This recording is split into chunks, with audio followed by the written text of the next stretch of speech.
Most folks in Eberron live their lives hoping to survive and protect the ones they care about the most. A few do that and more, trying to help those around them, even the ones they don't know. But only one group does all that when no one else can. The King's Citadel, the ones who do the job no one else can do. Elarian, the Shield, a star-forged Aegis whose strength lies in the defense of their companions and their will to keep the Citadel and its missions safe no matter the price, even when that price must finally be paid. Merime, the Sword, a Kalashtar bard whose dreams predict doom and disaster, and who has touched the mind of a god. Her skill in battle, insight into the hearts and minds of those she encounters, and love for her sister in the Citadel is more necessary than ever, if her divinely touched spirit does not waver. Tantan, the Brain, a dragon-marked human artificer whose jovial demeanor conceals a deep curiosity, razor-sharp intellect, and long memory. He knows what he did for the last war, and he knows what it did to him. And now that he has returned to the site of it all, deep within the ruins of Seer, he knows how much worse the next war will be, unless he can stop it.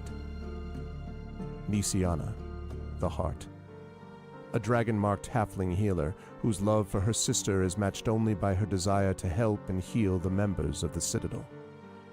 She's grown wiser and more wary, and has learned that at times harming matters as much as healing. Can she keep hope and the King's Citadel alive? Rowan, the Wild Card, a human wild magic sorcerer who's played a dangerous game for most of his life. He's gone all in to save his friends, but for the first time he's learned they're not the only ones sitting at the table. Can he break through the shadows of his past and finally call the bluff? These 5 elite operatives came together to aid the salvage outpost of Salvation, where the Grey hovers nearby, a threat and a promise. With the Oracle of War, they found an artifact powerful enough to end a war, or begin one. They traveled to Sharn's City of Towers to unravel the Oracle's mysteries while stopping assassination attempts from the terrorist organization known as the Emerald Claw. They traveled back to Salvation and into the Grey to repel a war-forged invasion and take the fight to the Lord of Blade's secret fortress Razorcrag. They paid a heavy price to rescue hostages from the fortress, and the Lord of Blades escaped into the Grey, seeking a way to create an army of Warforged powerful enough to crush the 5 nations of Corvair. But the Citadel had more immediate problems, the Emerald Claw, and a looming war. At the same time learning that the Lord of Blades seeks the Oracle of Bones to create his invincible army. Now the King's Citadel is in a race against time to unite the 5 nations and stop the Lord of Blades before he can turn his full might against all of Corvair. They've saved Salvation, navigated Sharn, prevented disaster at Razorcrag, stopped the war with Thrain, and thwarted the Emerald Claw. But can they finally unlock the Oracle of War's secrets and defeat the Lord of Blades? Only if they remember that in the end, all they have is each other and the King's Citadel. Long live the King. Welcome to Eberron. Welcome to Corvair. Welcome to the final season of the Oracle of War. Yes, indeed, the final one. Very, very exciting to have everyone here. Very excited to be a part of all of this and to have everyone here. Welcome, Arvanauts, to a Saturday stream. It is day 78 of D&D with Infinity and Beyond. It is Eberron, Oracle of War. It is the final tribute, part 3, and I'm very excited to be able to have all of those in chat and everywhere else. Good to see you all. It's been a little while since we've had Infinity and Beyond, and now that we are heading towards towards the end of the summer and moving into the fall. We're going to be right back into it because Eberron Oracle of War is going to be wrapping up by the end of this year. So I'm very excited to see how this stuff all comes together.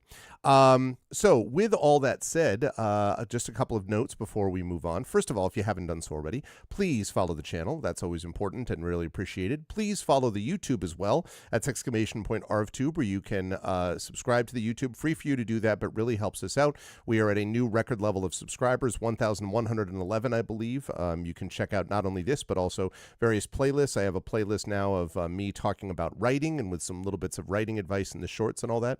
So that would be awesome. So please do that. If you have not already done so as well, please consider checking out our Discord with !ArvCord. You can hang out with the Arvanauts in between streams. And again, Blue Sky, which is all I have now as far as the microblogging is concerned. That's !ArvSky. Please follow me over there because I update stuff and also post things of some value and interest, I hope. So please follow me over on Blue Sky. And don't forget our Gen GMs show starting next month, which means starting within a week or two. We have got some new people coming on board that are going to be helping with video shorts and the production and publication of said videos, which is going to be cool. So definitely check that out, !Gen GMs. And again, the website for this is arvanelleron.com. Financially, !Arv Shop, that is our merchandise area. !Arvtreon is the Patreon, currently sitting at $72 a month. We're really going to make a push to try to get that into the triple digits during our third annual subathon known as Arvathon 3, the Arvathoning, I guess. That's going to be happening next month. Yeah, we're hoping to get that back up into triple digits. You can get cool stuff for yourself and cool stuff for the channel. So please support us over there. Well, I mean, Gen GMs is restarting. Yeah, no, did I say Gen GMs is starting? What I meant by starting is that we will have, that's of course true. What I meant by that is that we're going to have a person coming on board who's going to be actively doing shorts and editing production for videos for Gen GMs and this channel, actually, and are going to be doing that. That's what I mean. But of course, Gen GMs already exists with that whole YouTube channel. That's right. But we're going to be trying to get stuff out on a more regular basis by having someone who's able to do that, because Zach and I are super busy. So anyway, that's what we're going to be doing. But yes, that's quite right. We do have a channel already that's there of Gen GMs. So again, please do support the Patreon and also sub to the channel, as Trendane was nice enough to do just as we were getting underway. Subbing to the channel would also be appreciated. Get those custom sub badges and emotes to use here, there, and everywhere across Twitch. On the publishing front, !Icarus, that's my graphic novel from Athos Arts. !Library is my Tales and Tomes from the Forbidden Library. That's my 5e adventure and sourcebook from Alligator Alley Entertainment. And !Greyshade, that is my Greyshade IP, Greyshade, Renegade, and Heretic, the Grey Assassin trilogy from Athos Arts, award-winning and critically acclaimed, is available at that link. You can also get the audiobook of Greyshade from our very own Trent Sparks, and be on the lookout for the next two Renegade and Heretic audiobooks coming out later in the year, just a couple of months from now, actually. And you can pre-order the tabletop role-playing game of Greyshade, which is going to be coming out again from Alligator Alley Entertainment, and I am very excited about that. That is designed by our very own Brandon O'Brien, about whom more in a moment. Also Trent Sparks, more in a moment. And also coming out from Alligator Alley Entertainment, so you can pre-order that there as well. And as always, !BLM, Black Lives Matter, important to affirm and assert the significance and importance of Black lives. !Help Now, the World Health Organization page on suicide prevention. Important to reach out to others when you need help and reach out to others when they need help as well. And !Ukraine, UKRAINE, to help the people of Ukraine as they fight back against an illegal and illegitimate war with bravery and courage, and send the message we'll do so for others in that situation in the future. Quick note about schedule. This is the final stream of August 2025. We will next see you in September, by which I mean on Tuesday. We are putting together the schedule, and we will have that schedule completely finished by early next week, just in time before my fall semester begins, which is going to be busy, but also very, very cool, with some really productive stuff and cool stuff that's going to be happening as well. So I'm excited for all of that, and it all gets underway on Tuesday. And September is live, that's right. And I'm going to be talking much more about September, which is a big part of the sub subathon too of Arvathon 3, but I'm going to be talking about that as well when we get next week when we get even more into it. So with all of that said, though, but thank you, Echo, that is a good point. With all of that said, I'm going to unmute myself so the folks know we are ready to go, and apologize for anyone that I interrupted because I couldn't hear them. Then I'm going to unmute them. And last, but certainly not least, I'm going to reveal to you the crew. As you can see, we are all here. We are all present and accounted for. And I'm very excited. Just so you know what I was seeing in the green room chat, there was a lot of discussion of things like murder. What is our plan for today? Murder, resurrection from murder. I had someone ask me, one of the players who will go nameless, quite rightly, asked me, is it going to screw anything up because we can now resurrect people? And I was like, no, I have to be now ready for the fact that you're all super badasses who can do stuff like that. So it's been, there's been a lot of murder on the mind of these players. And I'm sure not because of any real life situations. It's just, we're just having a chat in the game. That's all. We're just talking about these things. I'm sure that death will not be a big part of it. Don't say no and then nod while you're saying no. I just, anyway, it's a great pleasure to have all of these lovely folks back with us for Eberron Oracle of War. Good to see you, Imaginary, and Echo and Triffid and all the folks that popped in. And we'll continue to pop in. Thank you all for being here. I'll start at the bottom left of the ziggurat with our good friend Tren, who I see, like me, is repping the shirt, the green shirt. I got the blue, but it's the same thing. Blue and green are not the same thing. Well, I'm sorry. I mean but similar design in the back. I think that was the key that I was looking for. It's the same kind of shirt, but yes, blue and green, different shirts. And before we get into that discussion, which is not a good one, I'm just going to say hi, Tren. How are you? How's life in the universe on your side of the world? And whom are you playing this evening? Side of the world. I thought you were back in like the Eastern Seaboard. I am now. That's why I'm only 4 time zones away. Not 5. I know, it's true. That's true. Now we're actually a different spot. It was weird though. I was reminded being over in Seattle for a couple weeks. Man, like the Pacific time zone is 3 hours. That makes more of a difference than you would think. It really does. But how you doing, Trent? How's everything, and who are you playing today? Doing okay. There was we have Skyrim, Beyond Skyrim's Creation ModCon is going on this weekend. Okay. Which I know I told you guys about. Yes. When we were scheduling this.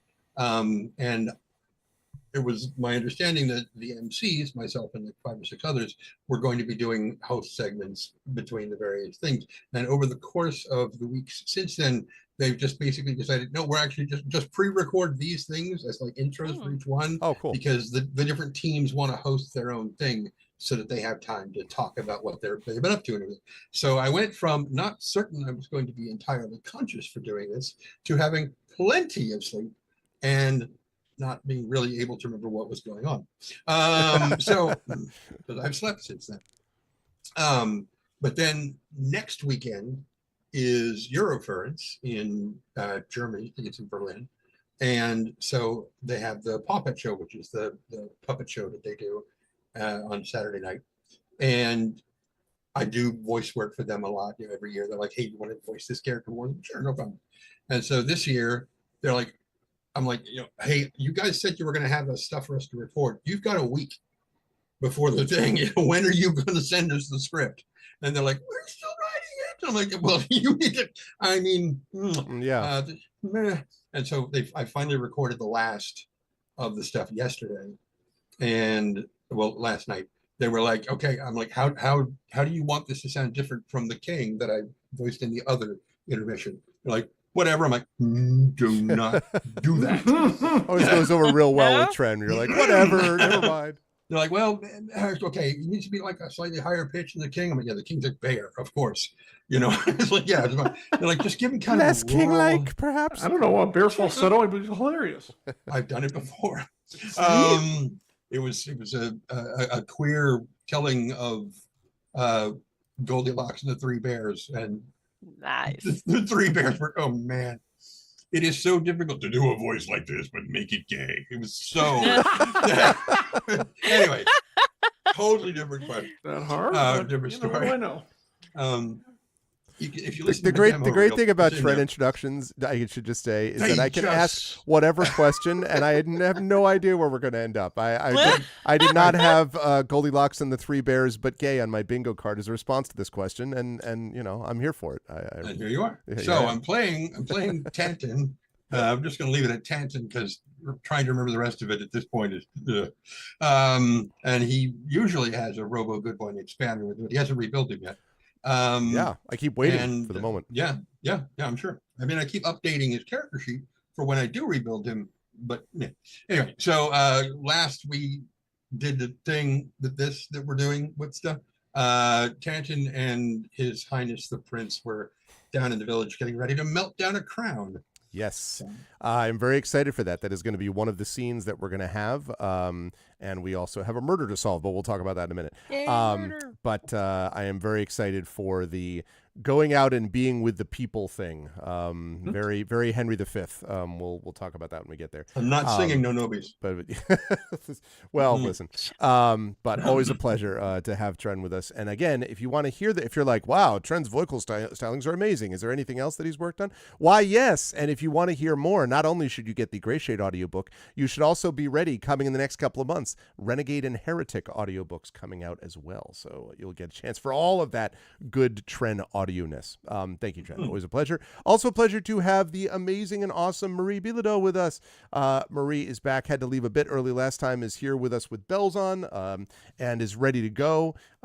We were we were also talking about I said that and I'm immediately thinking of getting bells rung because for some reason, chat, we were also talking about concussions in the green room. It's always an adventure in the green room is what I'm saying. But I wanted to say publicly to thank Marie for being the co-track lead with me on Craft of Writing at Worldcon, which went very, very well, which Jen, of course, can speak to as well on her track. It went very well. It was great, and I really appreciated it, and it was a lot of fun. So thank you, Marie. I hope that you are doing okay and everything is okay in your neck of the woods, but I did want to say that Marie did an amazing job. So that's good. My backup plan, if it didn't go well, was to blame you because you were on site. So no, clearly, I was like, listen, I'm not responsible. I'm not even American. Greg's the problem. I'm not even there. I'd be like, you're right. I am American, and thus worse. I agree. But how are you, Marie, and who are you playing today? I'm good, thank you. I don't have a baking update. Like, what have you done with like? Get out! It's a Scooby-Doo reveal. It's not even Marie. Like, no, because I want to like keep it honest, So this is like a no filter type of moment. Like, like Carrie and I have been so like chill this month. Like we've been coming down, we had a lot going on and stuff, and there's been no baking except of course for fresh made bread. That's been lovely. But there aside from that, 3 loaves today, but there's been no bakings. She's making cookies. You know what? I like. Oh, there was cake. It was delicious. Right. No filters. It's like, well, I just forget about breathing oxygen. About it. Yeah. We were gonna have an honest moment, guys, but let's face it, I'm full of sweets and really happy. Thank you. Life is good. So I am playing Mérimée Hawksmoor. I am a College of Sword Bard, which is a really, really fun build to play. So I get to play melee combat, even though I'm a bard, and they're traditionally squishy. But anyways, I sing, I hang out with my friends, I stab.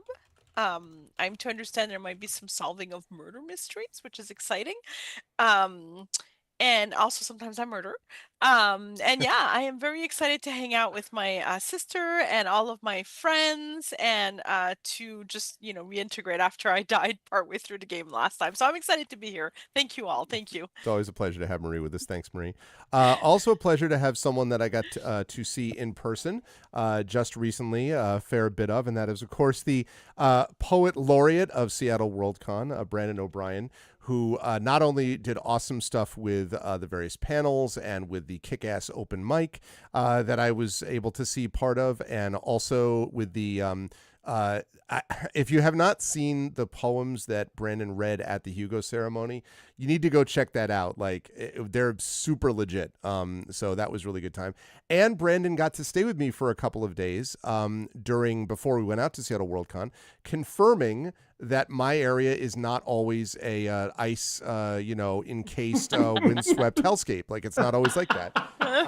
And so we proved it, and I got to watch Brandon. I even got to watch Brandon argue with someone from Jamaica over how much spice is too much spice. So it was a good time over this time. It was definitely good stuff. Brandon, so you've proven you have 2 seasons over there. Yeah, exactly. Two distinct seasons. Yeah. Brandon, how you doing, my friend? How's everything with you, and who are you playing tonight?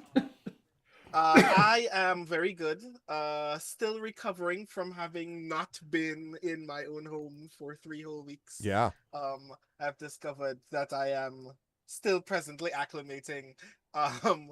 Worldcon was good. Gen Con was good. Staying with Greg at the tower where everything happens. It was very cool. Yet again. I came back home from Worldcon and I was like, I'm inspired. Time to do things. Time to make things. I just for the entire week.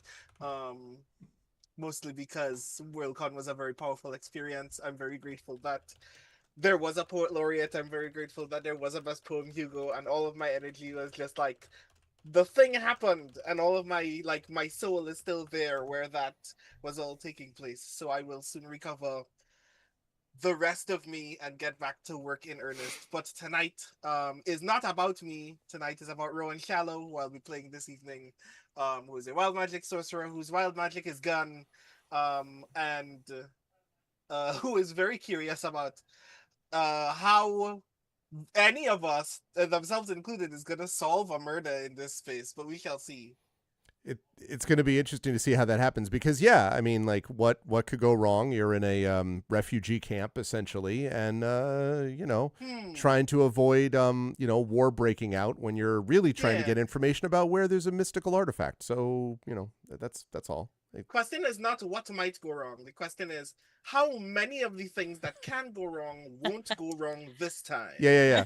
Every one of these sessions is always a stress test, if you will, of the King's Citadel. But but you will come through it with flying colors, I have no doubt. Always a pleasure, of course, to have Brandon living up to the quote on the back of the shirt. The best bed idea we ever had has been that is the line that keeps on giving. It is 100% true. Always a pleasure to have Brandon with us. Also a pleasure to have Jennifer Brozek with us. And again, Jen, congratulations to you. I heard many good things about the track of publishing and editing. Went very well. And again, that was the Worldcon, I think, on the whole, was a pretty big success. I did see Jen in person there briefly as well. Although Worldcon is big enough that we're always like, there's always cross purposes. Like I was walking around like Brenda Cooper that I know, and I was on a panel with Carol Berg, and here's this person and that person and all these random people that I know. So that's always the experience of something like this. But it was good to see Jen at Worldcon after having seen her at Gen Con. But congratulations, Jen, as far as that's concerned. How are you doing since then? At least you didn't have to change time zones after that. At least you got to go back. No, but I was still getting over the whole Worldcon, the Gen Con thing. Yeah, no, exactly. The whole exhaustion of the 6 days of a 4-day convention. No kidding. No, I agree. How are you doing now, and who are you playing this evening? Well, now I am doing all right. I managed to not get sick during either convention, but my husband seemed to have caught something like on the Sunday or maybe Monday night or Saturday night. Or maybe just stress caught up with him. But by Tuesday, he was not great after the convention, which is why I was asking Brandon if he got sick, because we went on a Twin Peaks little tour. And valiant as I might have tried to not catch what my husband had, I caught it by the Thursday after Worldcon, and so I'm just now, or maybe Thursday or Friday. I'm over it, but I've been sick for about a week and I'm not 100% yet. So I am impatient with the whole getting sick thing since it's been so long since I've been sick. I don't know how to deal Process with it, so to speak. Yeah. Yeah. But during that time, Augment 3 came out. It's beautiful. I have a UBL for y'all. Nice, nice, nice. Yes, Augment 3. How about I spell it correctly? And I'm working on finishing up Augment 4. Okay.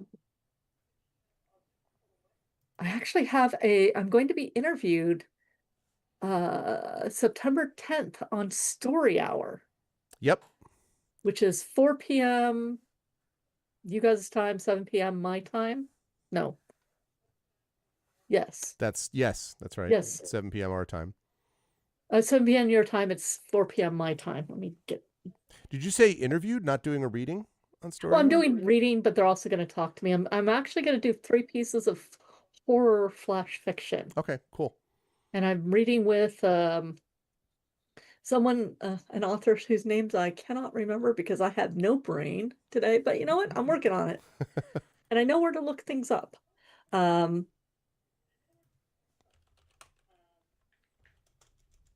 Story Hour. I am now reading with Marguerite Schuffer. Oh, very cool. I'm very excited about. I was on Story about 5-6 weeks ago with Adriana Concheva. I did a reading with them. Nice people over at Story Hour. Yeah. They're very like, when you get done with a reading, they're very much like, well, like it's very much NPR voice. They're like, well, that was quite something. And it's not inauthentic, but it's like, you just all have to, literally the guy was like, we have to just take a breath there. Just like, wow, we really do have to take a breath there. So anyway, it's very cool, but it's since I'm going to be doing 3 kind of punch you in the gut stories. Yeah. Pieces of flash fiction to show the how the manipulation of words, just a short bit, can just wreck your day. Yeah. In a good way. That's cool. There's other stuff, and I don't remember. I didn't win the Hugo, but that's okay. Yeah, I had a good congratulations time. nonetheless on the nomination. Well, I have a good chance of getting nominated next year because I will qualify, and Augment will qualify for semi-prozine. So I will be putting that out there. But I'm playing Nisiana Di Jurasco. Oh, you have the picture from Grace Fong. Because at Worldcon, one of my favorite things was actually sitting at breakfast with Grace and watching people we knew walk up the street to go to Worldcon. And I was just like, oh, that's so-and-so, and that's so-and-so, and that's so-and-so. If you need it again, I can send it to you. Yeah, can you send it to me again? Because I'm looking at, like, I do remember us discussing it. Okay. And we do have permission to show it on stream. Okay. She was supposed to bring it to me at Worldcon, but she left it in the scanner. Oops. No, of all the things to forget, it's fine. It's fine. I know it's on its way to me. There we go. Let's see. Did you put in? There. It is now in our I see. Group. Right. Okay. Let's see. Anything else of cool news? I'm currently working with John on Titan's Keep for Norse Foundry /Hexed. And they have a free Patreon where they are putting out adventures and ancestries. I have that link somewhere too. I will find that. Actually, I think if you just go to titanskeep.com,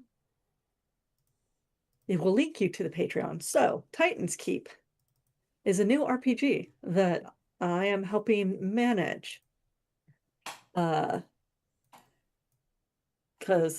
it's like apparently I just don't have enough on my plate. That's exactly right. Okay, let me all right, show this.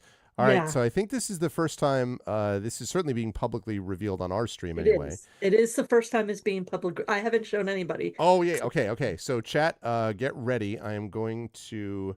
Let's see. I will block off Marie's face just momentarily. No, I'm not going to do that. I'm going to move this over to the left. I'll block off part, but not all of Trent's face. And what you're That's about to okay. see. She's muted. She can't oppose. What you're going to reveal here is this is Nisiana by Grace Fong on stream now. There it is, which looks like vaguely almost fey a little bit in the sort of construction of it, but very cool stuff. And Grace Fong, who was also been a special guest at the Writers Symposium at Gen Con. But this particular campaign between dice and special things, I know you commissioned this, I know, Jen, but like that has done more in terms of like video work, like fan art, like and stuff like that. There's been a lot of other extra cool stuff to the side that has demonstrated people's commitment to this campaign, which I think is super cool. So it looks awesome. So yes, there's Nisiana. So whenever Nisiana does cool stuff tonight, just be thinking about this, chat. Just be thinking about this particular drawing. It looks great. Yep. And this was from the SIFA auction. Yeah. Oh yeah. Oh, they put pictures of us on Hugo Night. Yep. That's right. Well, and it's because and I know that Prince Justin was posting some of those too. So yeah, Prince Justin actually got some great headshots of me, which I will be putting up on my website and using. So I'm really pleased with that as well. But this picture that Trish posted is of Amanda Cherry, Shauna McGuire, and myself. And Amanda Cherry was my +1 to the Hugo's Losers Party. Very nice. Because my husband, he loves me dearly, but if he can get out of going to a party, he absolutely will. Understandable. But yeah, so yeah, go. Oh, I'm sorry. Go ahead, Jen. And the last thing I remember about the game last time was the DiGerasco advisor. There was something hinky about him. He was appropriately angry, or at least the right amount of angry, but I have the insight of the gods, and he is. And this guy literally. Yeah, he is exactly. hinky as hell. There's something with him, and right now he is my main suspect for trying to drive a wedge between Braylon and Newseer. Yes, and we're going to have a chance to talk quite a bit about the impact of that potential wedge if you can solve this murder, but we'll get to that in a minute. But always a pleasure to have Jen with us. Thank you, Jen. And last but certainly not least, always a pleasure to have John with us. John, who I imagine is feeling pretty good because the Dallas Cowboys just decided to give you best defensive player in the game. That, cheer, just have this. Why don't you just have this player? That would be great.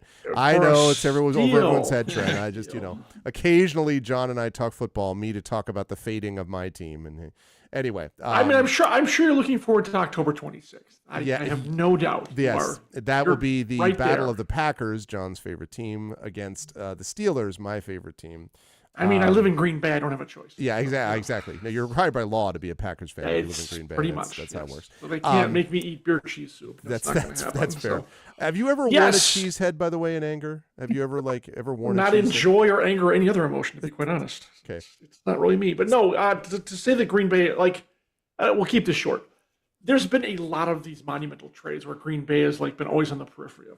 And when I first heard this had happened, I thought it was a joke. I'm not kidding, because we never get it's that a joke. kind of thing. It's a joke that you got this. A lot of other people are now. Bitterness has not become you, sir. But then it's and apparently his agent or whoever did, I don't know if we were just jumped in line and said yes. What are your terms? Yes. Apparently that was it. People complain about, the defense is this, defense is that. Well, it just got a lot better. So it's going to be a really interesting year. If Golden plays out like he's showing in camp that he might be, it's going to be interesting because we can always make it to the playoffs. We don't stay there as long as I'd like. That's the problem. We shall see Dallas if that happens. Dallas beating aside. So anyways, But yes, also thank you for indulging us, everybody, on the football side. Yes, also repping it. That's great. the very lovely Heather Gray, which I highly recommend. Super comfortable. Yes. So yes, also the shirt, and we are. I was not at Worldcon. A little bit of pout there. Just couldn't swing it after Gen Con, but also did not get sick either, so I'm feeling pretty good. But yes, I am playing Ilarion, the Starforged Aegis, and murder mystery. I would not call it their forte, but they can stand around or float around and look intimidating.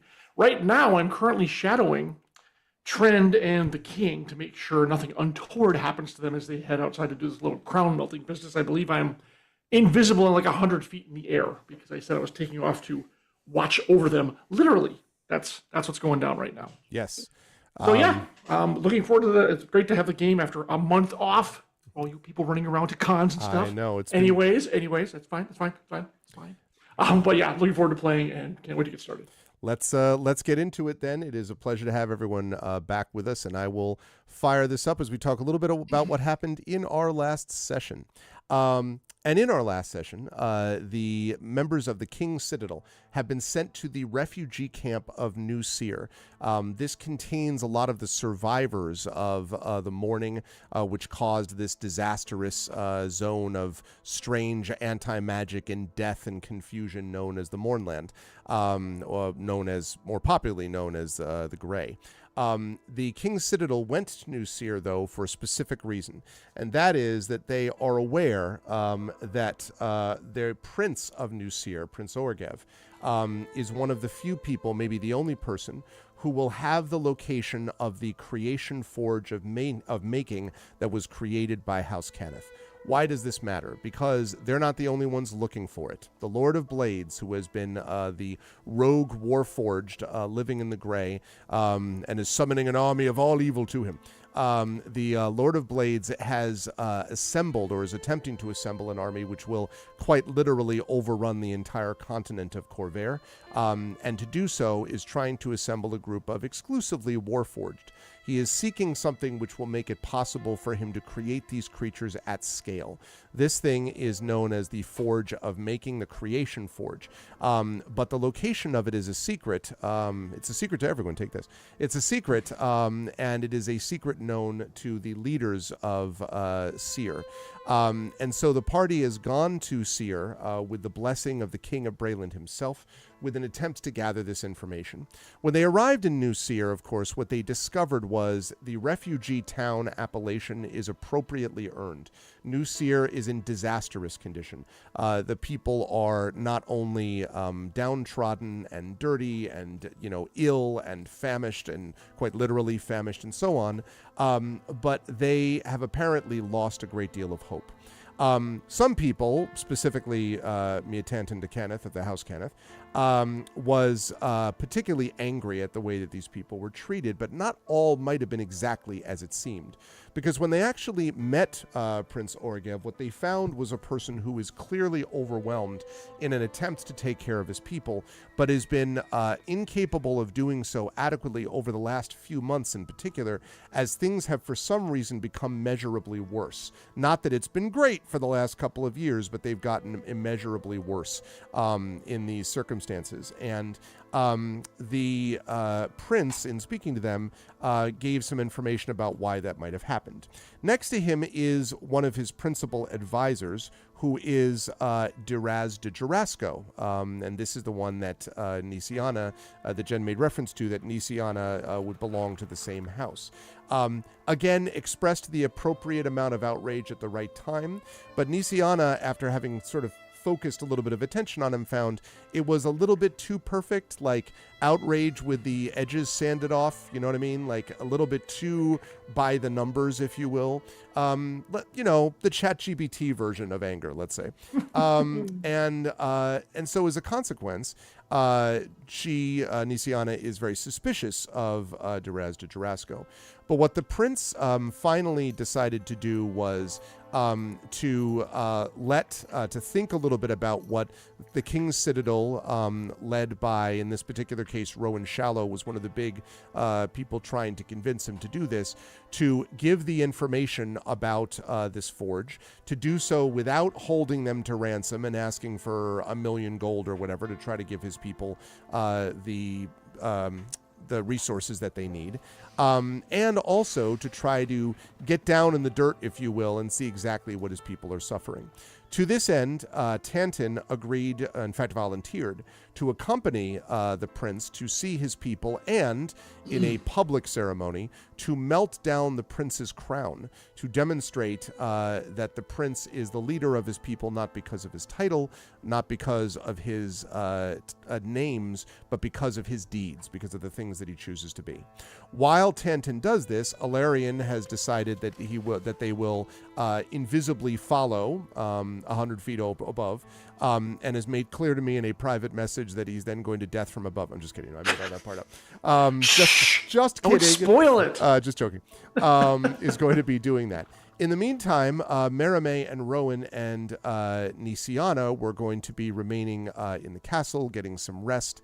And at the very end of our last session, we're going to have a little bit of a jump back to talk about what happened during the Prince's and Tantin's and Larion's wild adventure. But a little bit later on, a servant came in to speak to Nisiana, who was the one who opened the door, and revealed that the ambassador that had come with the party sent by the King of Brayland, Ambassador Ir Gerard, is dead, apparently as a result of foul play. And so, as we begin our session today, we're going to begin with Tantin and the prince and with Alarion, but then we are going to cut back to the entire party with Nisiana presumably saying, "Alarm bells, hey everybody, we got some problems," and going to find out what has happened to the ambassador. So I'm going to jump to Tantin and the prince first, with Alarion following over. John, just as a note for you, as we're going along, whenever Alarion wants to jump in and be heard or not be heard, let me know, but otherwise I'm going to direct some of this to Tantin since you are literally observing from a distance, okay? Correct. That sounds good. So the prince takes you, Tantin, and you get the impression that the prince's guards are none too wild about this idea of, like, it's one of those, like, there's no way we can keep him protected down there, right? If it was like a modern spy thing, they're like, I don't know if we can do this. But the prince, true to his word, goes along with you and does take a few guards, but at a respectful distance, and walks with you into the town proper and down the sort of muddy streets. Tantin, you notice, without even having to make an insight check, that there is a strange dual reaction that people have at the sight of the prince. Unquestionably, there is tension on their faces. There is even some anger. You don't quite get the Princess Bride, boo, boo. You don't quite get that sort of thing. But you do get a lot of sort of angry mutterings and so on. But there is another reaction, which is almost an element of surprise, perhaps even astonishment, that the prince is coming out among his people without any guards or anyone else nearby. Like, you especially get this impression from some of the ones who seem to be maybe the older refugees who have been there a little bit longer. They're kind of like, a couple times you see them sort of speaking to what you presume might be a younger family member and kind of pushing them back a little bit, just to watch as they go by. And the overwhelming reaction is sort of intrigued, engaged silence as they watch you pass by. And I guess the question now that I have for you, Tantin, is, since you are leading the prince, where do you want the sort of ceremony to happen? I know we're doing theater of the mind here. We don't have a map specifically of the town, but, like, do you have an idea for, like, where the best, viewing place would be for this to happen and so on? As close as we can get to whatever would be the center of town. Okay. Yep. Not maybe close to where because when we were coming in, the wagon got stuck, right? It did, and you're on a couple of switchbacks too, by the way. Like, it kind of goes down this path and then into the town. But yes, that's right. So probably somewhere not too far from there, because that's already been the site from where several of us got out and started conjuring massive amounts of food. Yeah. And healing people, and it's already registered in the public consciousness as a place where I forgot to mention that, by the way. My apologies. Yes, that's right. You did do that too. Well, yes. Tanton didn't. He stayed. No, but I'm saying the party did. The King's Right, Citadel right. did. Yeah. So he's going to go back there because it's a place that's already known for help having come to this place. Yeah. And he's going to, once we get there, he's going to kind of, not going to tell him everybody come over here. That's not his job. That would be the prince's job. But he's going to kind of make eye contact with several people and kind of motion for people to gather around and then defer to the prince. And so when he does that, and you can already see, like I mentioned this engaged interest, that was definitely intentional wording on my part, because there is literally a following of people. By the time you get to the center of town, there's a good number that have gathered already, some of them whispering about the prince, clearly some of them also whispering about you, because you were one of the members of the King's Citadel that was doing this stuff. Like you were not specifically giving out food, Right. but you were But there. I was with them. You were with them, right? And so they are all sort of, commenting a little bit about you and about the prince. And you wave a couple of people over, and when the prince at a certain point gets up on basically a couple of stones that are around the sort of central, very large well, almost like a cistern, really. And gets up on a couple of stones surrounding it. I just saw Proxima's joke. This is what it sounds like when doves cry. No, the other prince, Proxima, not the same prince. Gets up on the stones and looks around and says, with a loud voice that carries a fair distance, "My people, please come near. There are a few things that I wish to say." And so some other people, and by this point, there's a lot of, whisper, and a bunch of people sort of gathering. Tanton is going to find somebody who's like a smith who's going to have something that can catch the molten metal and not just have it splash it. Right, okay. So, so you do that, and the people gather around, and at this point, there's probably, it's not everybody, but you would guess it's a good 150, 200 people. Not unlike when you first entered, except instead of all crowding around and being like, "Please, sir, may I have some food," right? Instead, it is a much quieter, sort of expectant populace, and you can see them dirty and desperate, although you're happy to see slightly less, about to keel over from lack of food, but still, faces watching. And the prince says, "There is little that I can say that you do not already know about the conditions we have experienced, and you most of all. I have done what I can to lead you in this moment, but I am afraid that at least in part I have failed.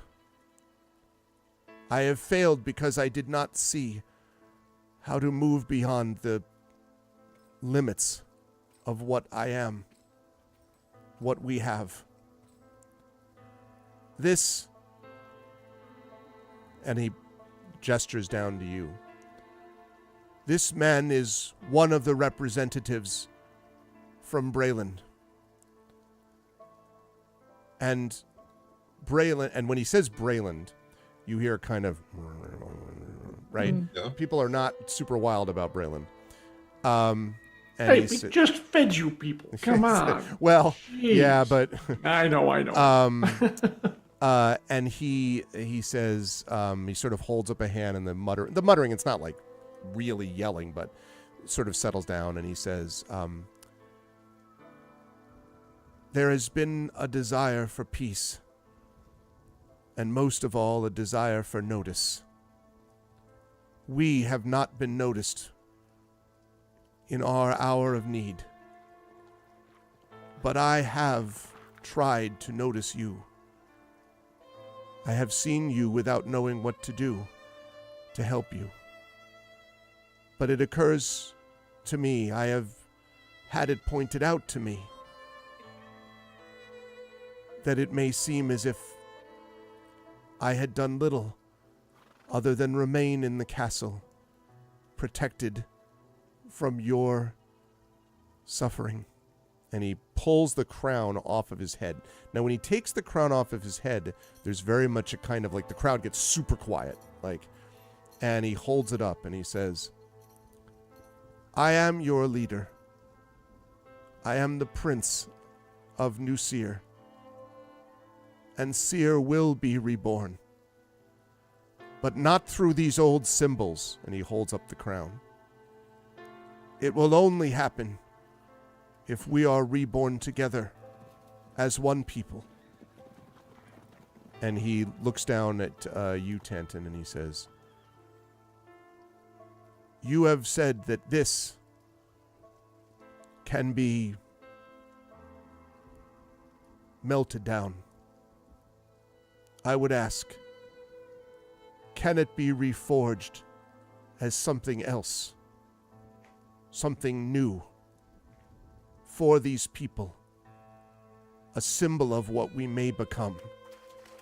And he kind of holds it, holds the crown looking at you. His guards, by the way, are are all like, what the fuck? Yeah, what did he say? Yeah, the guards are like, huh? But the rest of the people are just dead silent. They are all leaning in. Tanton, definitely nods and says, moreover, I can use this, a portion of this, which I will take. The rest can be disseminated amongst your people to help them. But the portion that I will take, I will use to make a magical device, which we will place here in the center of New Seer. And anyone who wishes to be clean and free of dirt and grime and to be cleansed may come and lay their hand upon the cleansing stone, and they will be clean. And all the people are like,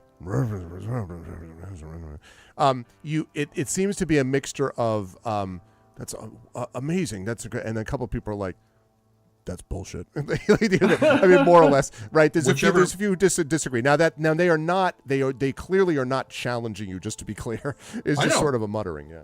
But whoever was muttering the loudest, yeah, Tanton will be like, could you step forward?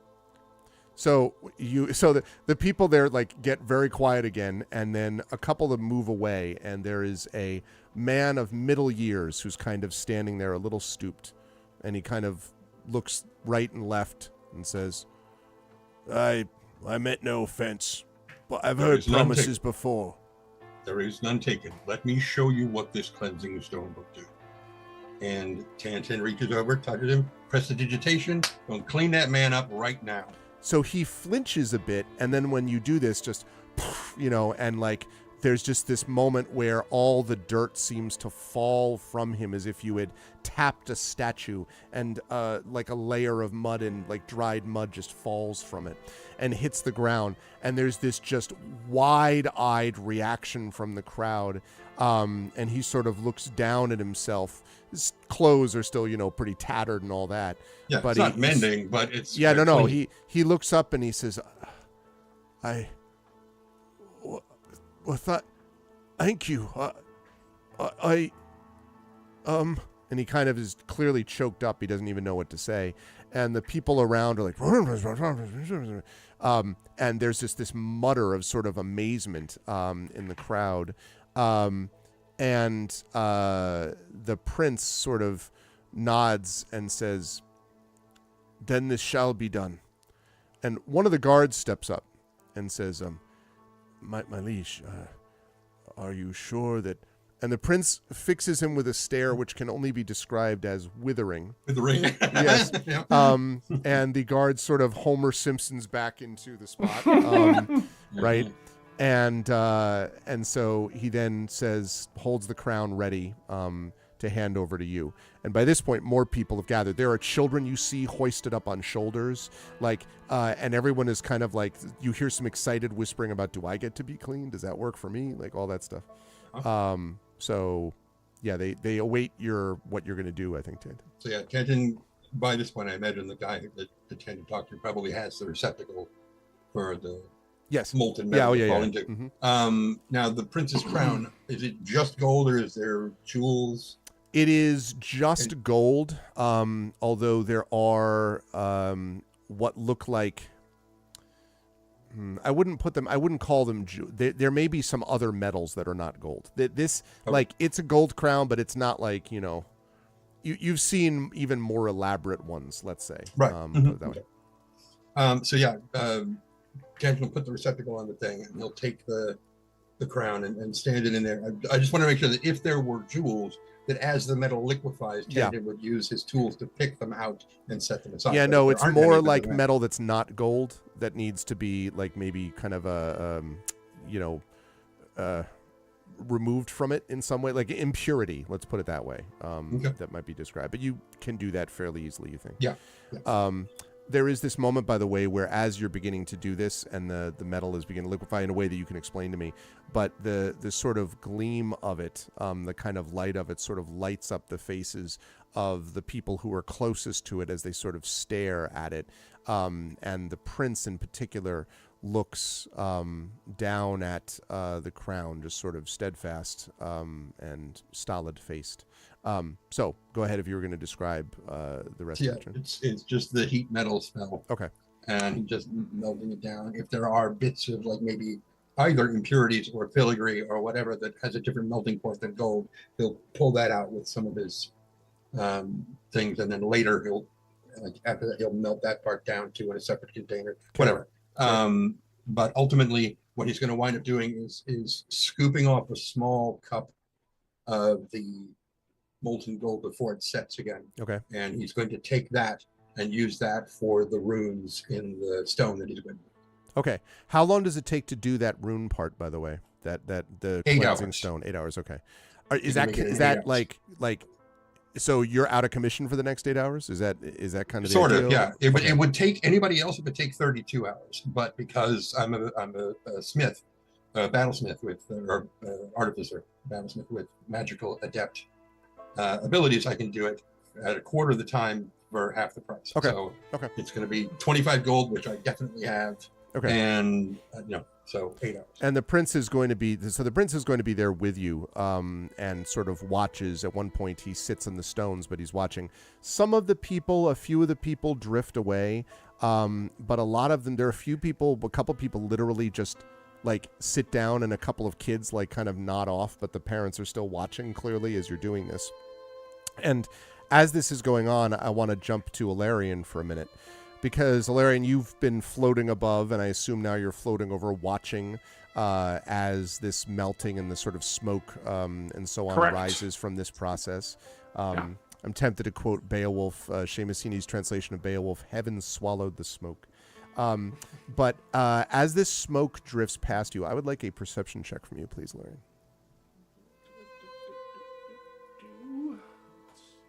Perception. Stink be gone. Okay. All right. Behold the shower. That is if Starforge can smell. Yeah. Anyway. Not too bad. I think that's going to be a 17. So, Ilarion, as you were looking down invisibly, you become aware of, and I think the best way to describe it would be if you had sort of hair on the back of your neck, right? If there was such a thing for a Starforged. Those little plates on the back of my neck go up. Just go up. Exactly. I could make some hair for you if you need it. Yes. I mean, I do have the beard, keep in mind. Well, 50-50 chance of the beard, yes. 50-50, that's true. Yes. There is another invisible presence here. It is looking down, or somehow looking down upon this thing. You do not see it. You can't look around and go, I have the ring on, I can see in the other one. It's not like that, right? Yeah. But you sense something else looking down upon this ceremony as you are.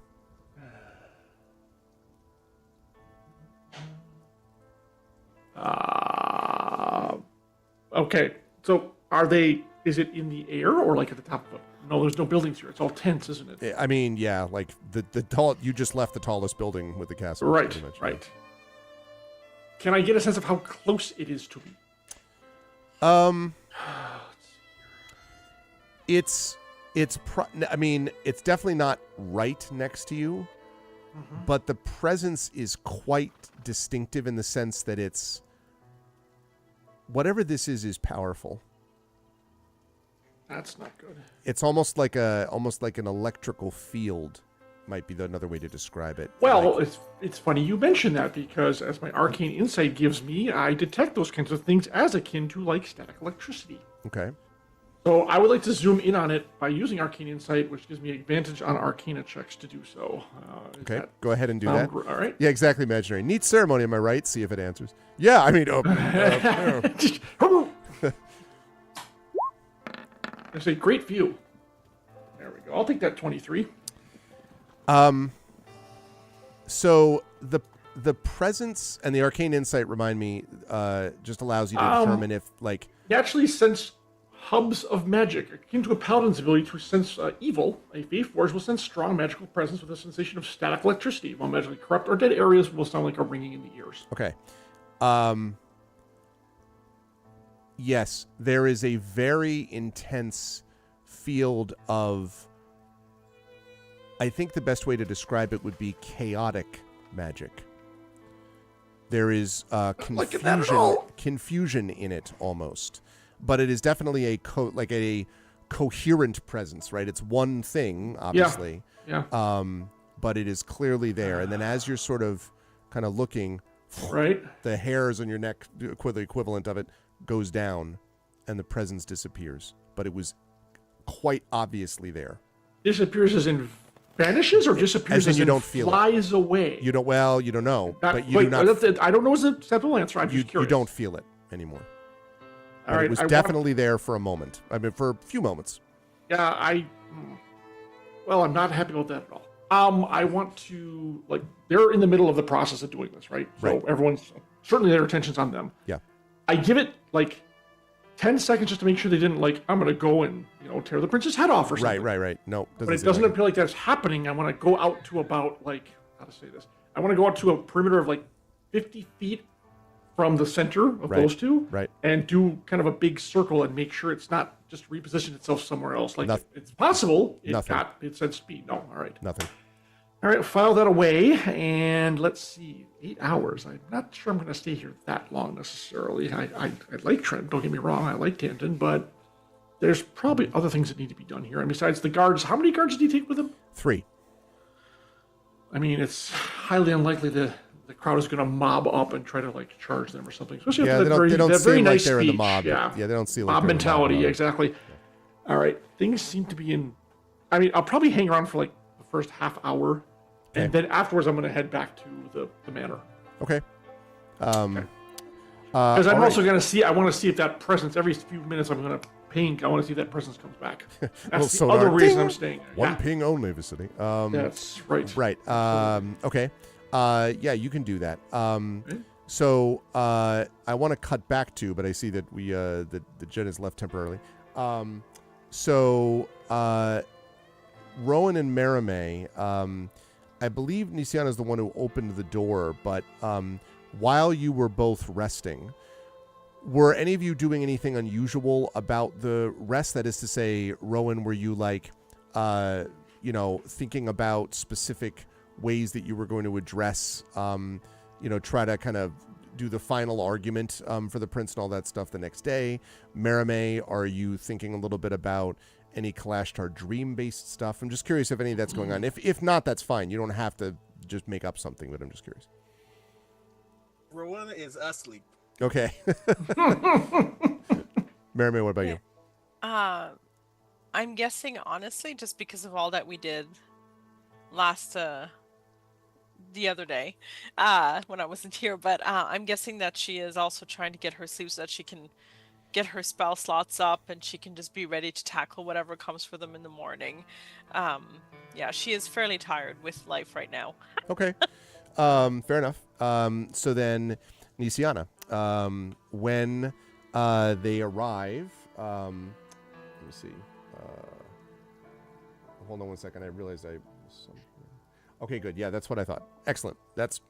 I saw the chat, and that is good. All right. So, Nisiana, you may remember that as we jump forward a little bit in time now, there is a loud knock on the door, and there was a servant who was standing in the courtyard who said, "It's Ambassador Gerard. I think he's dead." And that was where we paused. So, hearing that, what would you like to do, Nisiana? Well, I'm actually guessing that Merime and I are in the same room. Yeah, And definitely. if that doesn't wake her up, I will wake her up. I think I would wake up when there's a knock. I think. Okay. Just, yeah. And then I'd be like shoving myself into my overdress and everything and just basically like, okay, take me to him. Okay. I'm And following. you're going to follow? Are either of you going to wake Rowan? You don't have to. I'm just asking.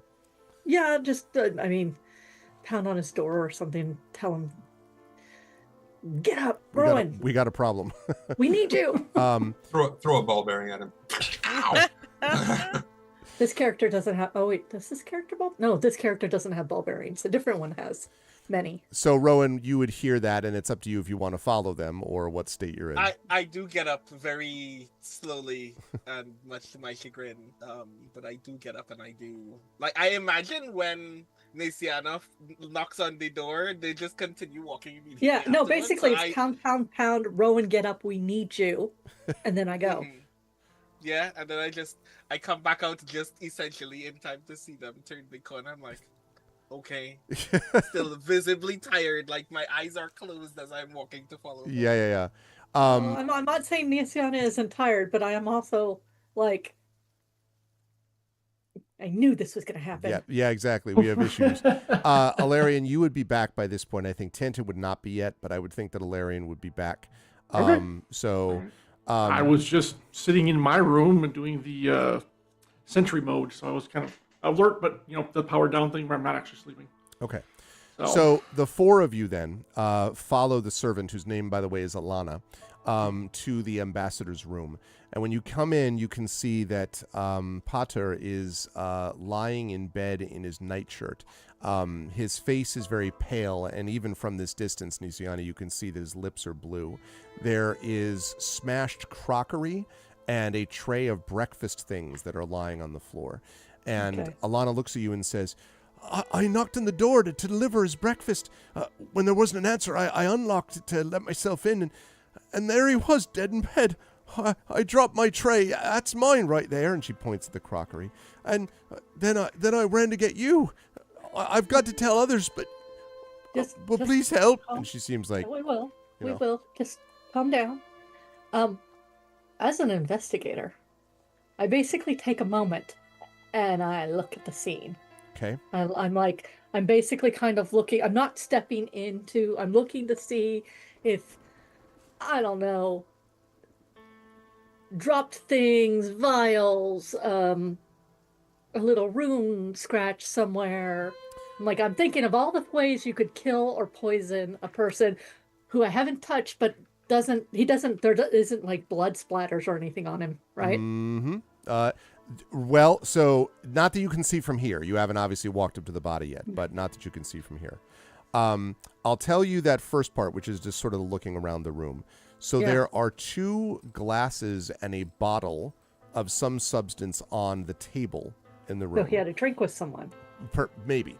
And there is also on the bedside table a copy of what looks like a newspaper, possibly. And if need be, I will give access to that if you decide to go over there. And so there's that. And then there's a couple things, like there's the bedside drawer that has a door that's the drawer is closed. But that's all fairly standard stuff. The stuff that's fairly noticeable is there's no sign of forcible entry. So you don't see anything having been broken open. And again, Alana told you that the door was locked when she let you in, or when she let herself in. And there are the bottle, the 2 used glasses, and then this newspaper thing of some kind, which is on the bedside table.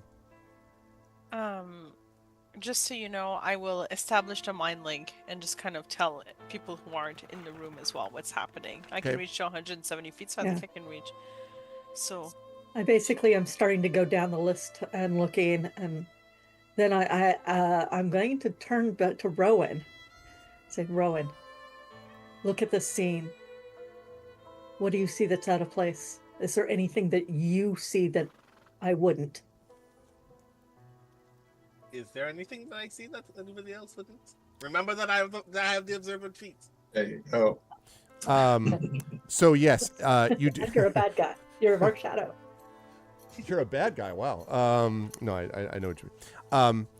So is there a particular spot that or area that you want to focus your attention on, Rowan? Like in terms of stuff in the room? Like, because I've described some of it. Like, I don't know if there's particular things you're like, let me point that out. Just from where you are, you don't immediately note anything different. However, that may not necessarily mean anything until you actually go to a spot. Okay.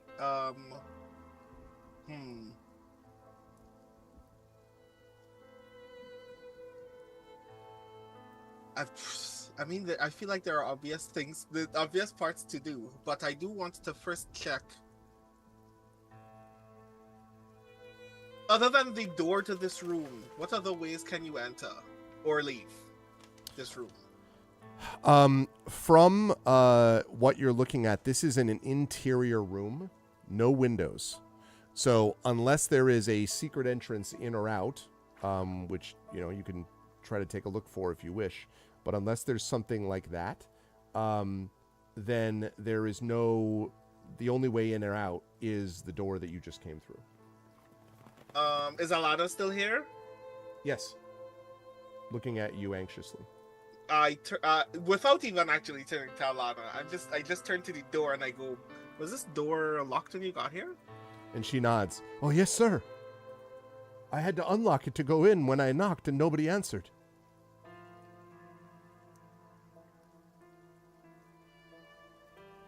Noted. Do all servants have keys to these doors? Not all. Are you asking that to Alana? Uh-huh. Not all of them, but at least most of the main household ones. There's a couple of us. Well, me and, today it would have been mostly just me, actually, because I was the one who was supposed to bring breakfast to everybody. And then my job's to clean up the room afterwards, of course. Mm-hmm. Well, basically, she's answering the fact that anybody in the household could have gotten a key. Theoretically, but there's not a lot of people in the household, just so you know. Does the room presently look like, potential murder notwithstanding, it was otherwise recently cleaned? Make a perception check for me, please. Okay. Perception.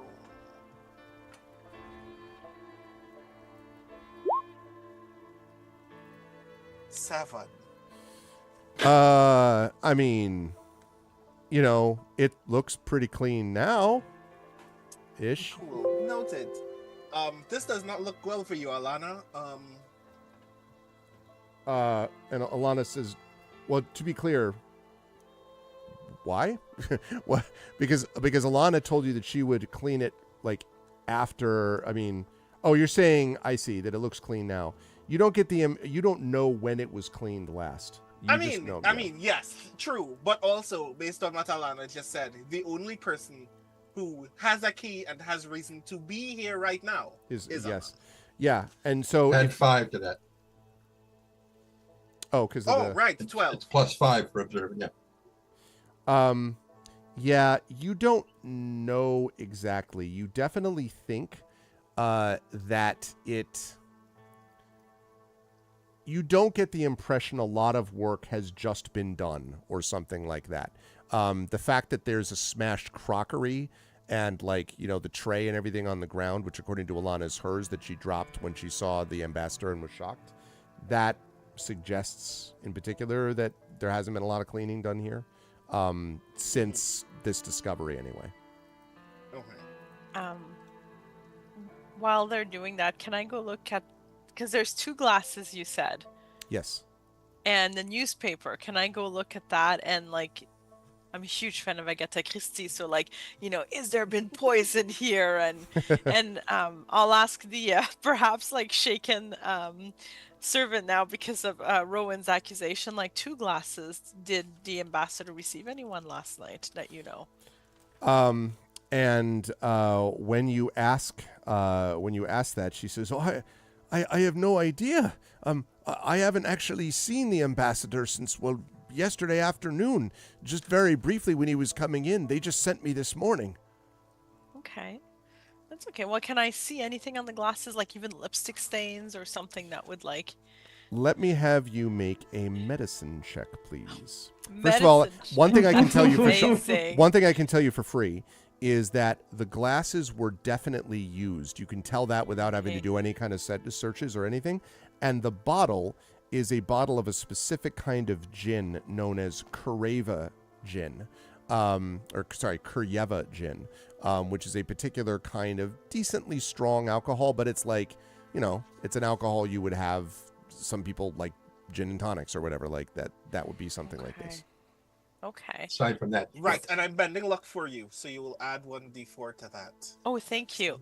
Two So sorcery I'll roll the points. medicine check is +1 as well. Stealth dice. I can't Let see. me know if you need assistance, because that's one of the things that I was gonna Okay. do later. Oh. D4.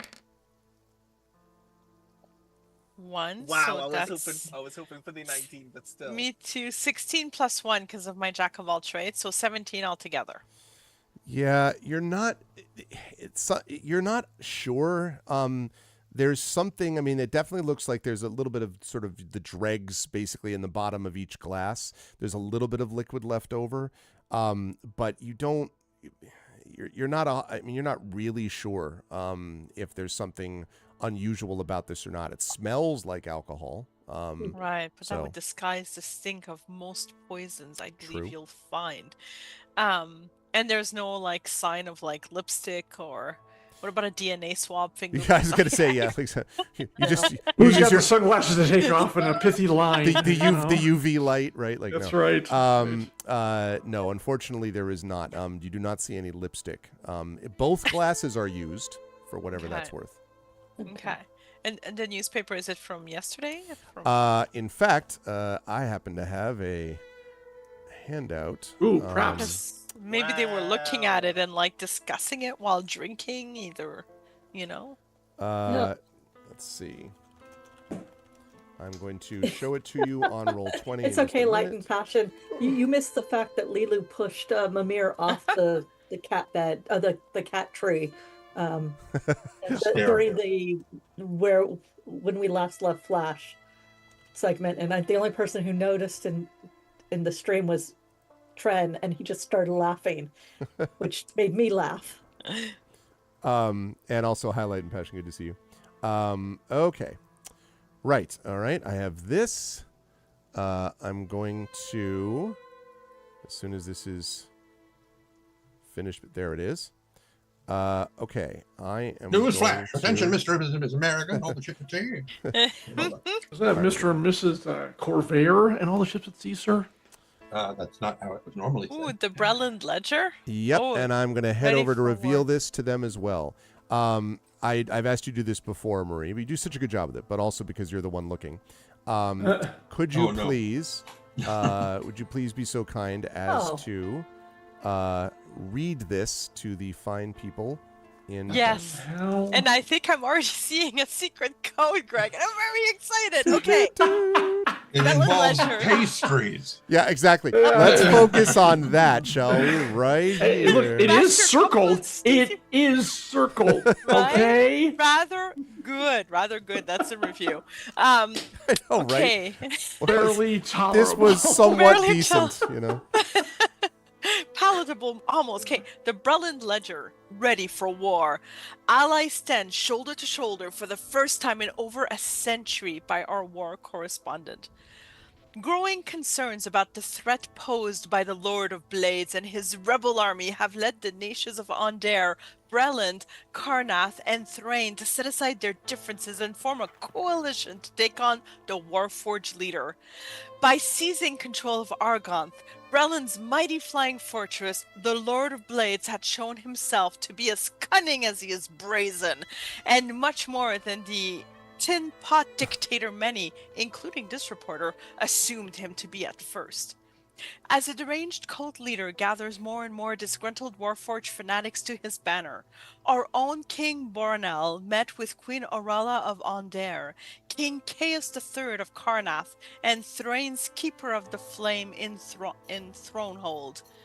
This historic meeting was the first to take place at the castle since the Treaty of Thronehold was signed at the end of the last war. Full details of what was agreed are yet to be revealed, but all four nations have agreed to combined military action in the Mornland. Good luck to them. And are mobilizing their armies.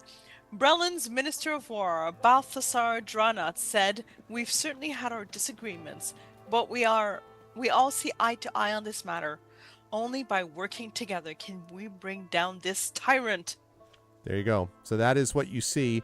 It's evidently a recent, a very recent newspaper, the Breland Ledger. And otherwise, you see whatever marks and everything else are noted there. Can I start playing with the marks? Sure. Okay. While you're doing that, Rowan, I am curious because you were looking to see if there was anything unusual. I'll come to Nisiana in a minute. But Rowan, you were looking to see, first of all, you wanted to see if there was anything unusual, had the place been cleaned, and so on. Anything else you want to check within the room or outside of it before I move to Nisiana to find out about, I think, following up on the Right. bottle and then obviously dealing with the body. Here's what immediately happens, right? Okay. You whip out the gun. Rowan. Just kidding. Oh God. Rowan, knowing how, like, the thing that happens in Rowan's brain is, if this room was locked, it's either someone with access to a key closed on their way out, or the ambassador didn't die until after their interlocutor had already left, and that they had closed the door behind them. So they're still trying to process either of those decisions at the time when Marame is like, "Ooh, a newspaper," and then my brain immediately focuses on the thing, because suddenly I'm like, newsletters have a goal in this moment. Somebody did in fact want to leave a message here, and I am confident I'm already seeing the thing. Excellent. Okay.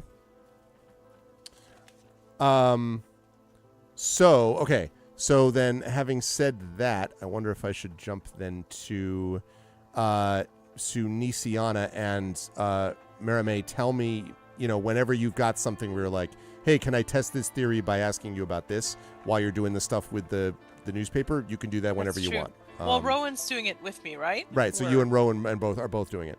We're both like focused on it. Like that's we're fine. having fun. That's fine. So you and Rowan, yeah. So either you or Rowan, if you're working with it, you're like, hey, it's this. You can both lay it on me whenever you like. When you've done that. In the meantime, Nisiana, do you want to deal with the body or you want to check the bottles first? What do you want to do? At this point, I'm going to assume that whatever is left was meant to be left here and is a plant, and I can't really trust it anyway because I'm back to they're trying to drive a wedge between Braylon and Nusir, and whoever did it, they were really sloppy, or they did want to send a message of some kind to somebody. Okay. So I'm now focused on the body. Yes. Okay. As I'm leaning over Marame's shoulders, we're looking at the letter, I whisper, "I have important information. I will come tonight, H." You say what? I have important information. I will come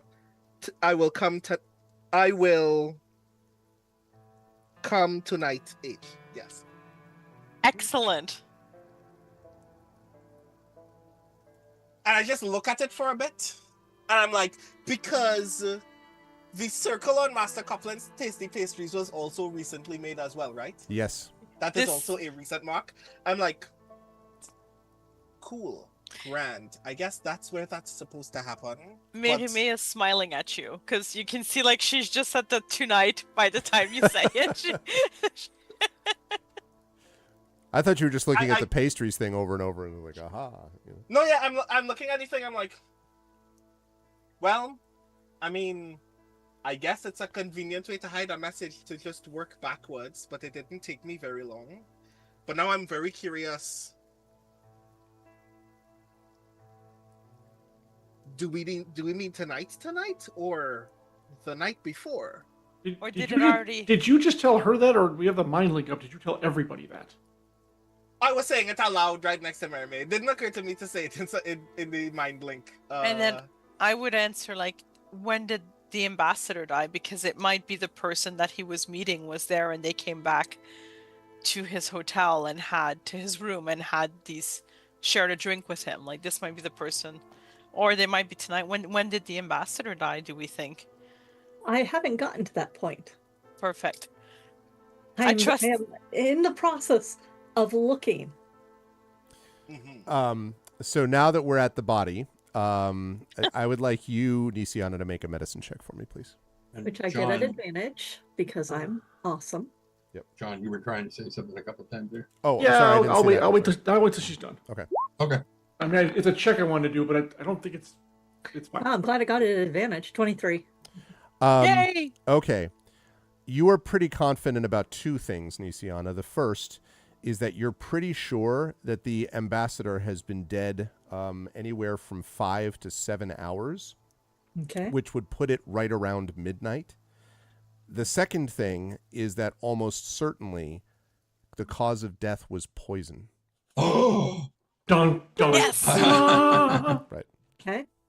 Because there's no marks on the body, you're pretty confident that's what it was. Okay, well then I will turn and look. I will actually just detect poison. Okay. Because I can do Because that. you can do that. Yay! Where in this room is poison? There is unquestionably Everywhere. poison. Yes, everywhere around you. No, there is unquestionably poison in the bottle and the 2 glasses. Both glasses. Yes, and when you are able to, because I think detect poison also gives you the kind of poison, right? I believe. I'm not up on my detect poison spell. Location. Okay. Poisonous creatures. The kind of poison. Yes. In Okay. each case. This is a poison that is known as Midnight Tears, Nisiana, a deadly poison, so called because anyone who ingests, and actually, so it's definitely Midnight Tears. Now, I would like you to make a nature check for me, but you can do this at advantage. Okay. Advantage nature, which I'm not great at. I'm gonna see that she's observing poison, and I was excited about poison earlier because Nisiana and I chatted a lot, so I inspire her just in case. Oh, okay. Well, she's inspired to have them make a nature. Well, I got 20 and 20. You did great, You but you have a D12 of inspiration for a while. You know what? I want to know everything about this, so I'm going to use that inspiration. Okay. It's a D12. D12. Non-natural. Because the sisters were fascinated with poisons and used to chat a lot about But it's them, only obviously. 24, but Still. It's only 24. Only 24. So, number one, you remember that Midnight Tears Midnight Tears is a very, very expensive poison. It's not easy to make. Mhm. And also, perhaps more importantly, you remember that someone who ingests Midnight Tears suffers no ill effects until the stroke of midnight following the day that it's administered. So someone gives it to you at 6 o'clock, midnight that night is when you're actually affected by it, which is why it is both expensive and one of the more, the best types of assassins deal with this, right? well, we will certainly have to find out who else is dead, she says. Is there any way to Well, lock Yeah. against it, or? Who else? You can resist poisons, as you might normally, but it is a powerful poison. So Okay. So Yeah. over the link, I will say this was Midnight Tears. I will explain how it kills on the stroke of midnight. If these are two glasses, I will, I'm gesturing silently to the two glasses. Clearly he was poisoned with, and it is the same poison in the bottle Yes. and the two glasses. Yes. So someone else, there is a very good chance that they are also dead. Now, Which also confirms my other suspicion that the ambassador didn't even know that he was dying by the time that he had. that is correct. He did not. He's very quiet, and he was asleep when this happened. Next question: when one resurrects someone with this kind of poison, do I need to purify the body first so he doesn't wake up and then die at the next midnight? You think that if you resurrect and then follow it up with a, restoration or a cure disease or protect against poison, something like that, that probably that would be enough. The poison also, excuse me, essentially breaks down in the body reasonably quickly after it's done what it does. So not entirely. There are other poisons that completely eliminate themselves from the body, so it's impossible to know. But most of it does. So you don't think that this would be an issue, especially because, it would have to be like midnight, presumably the next night or whatever might be another thing. So if you cure disease or restoration, it probably is fine to resurrect him first. Okay. Okay, sounds good, Imaginary. Sleep well. Gentle. Arv, I want to do, again, since it's been working so well so far, I want to do just, I don't think I want to find anything but another arcane insight here to see if there's any magical Okay. remnants or otherwise. Okay. So that's what the plan was. So Arcana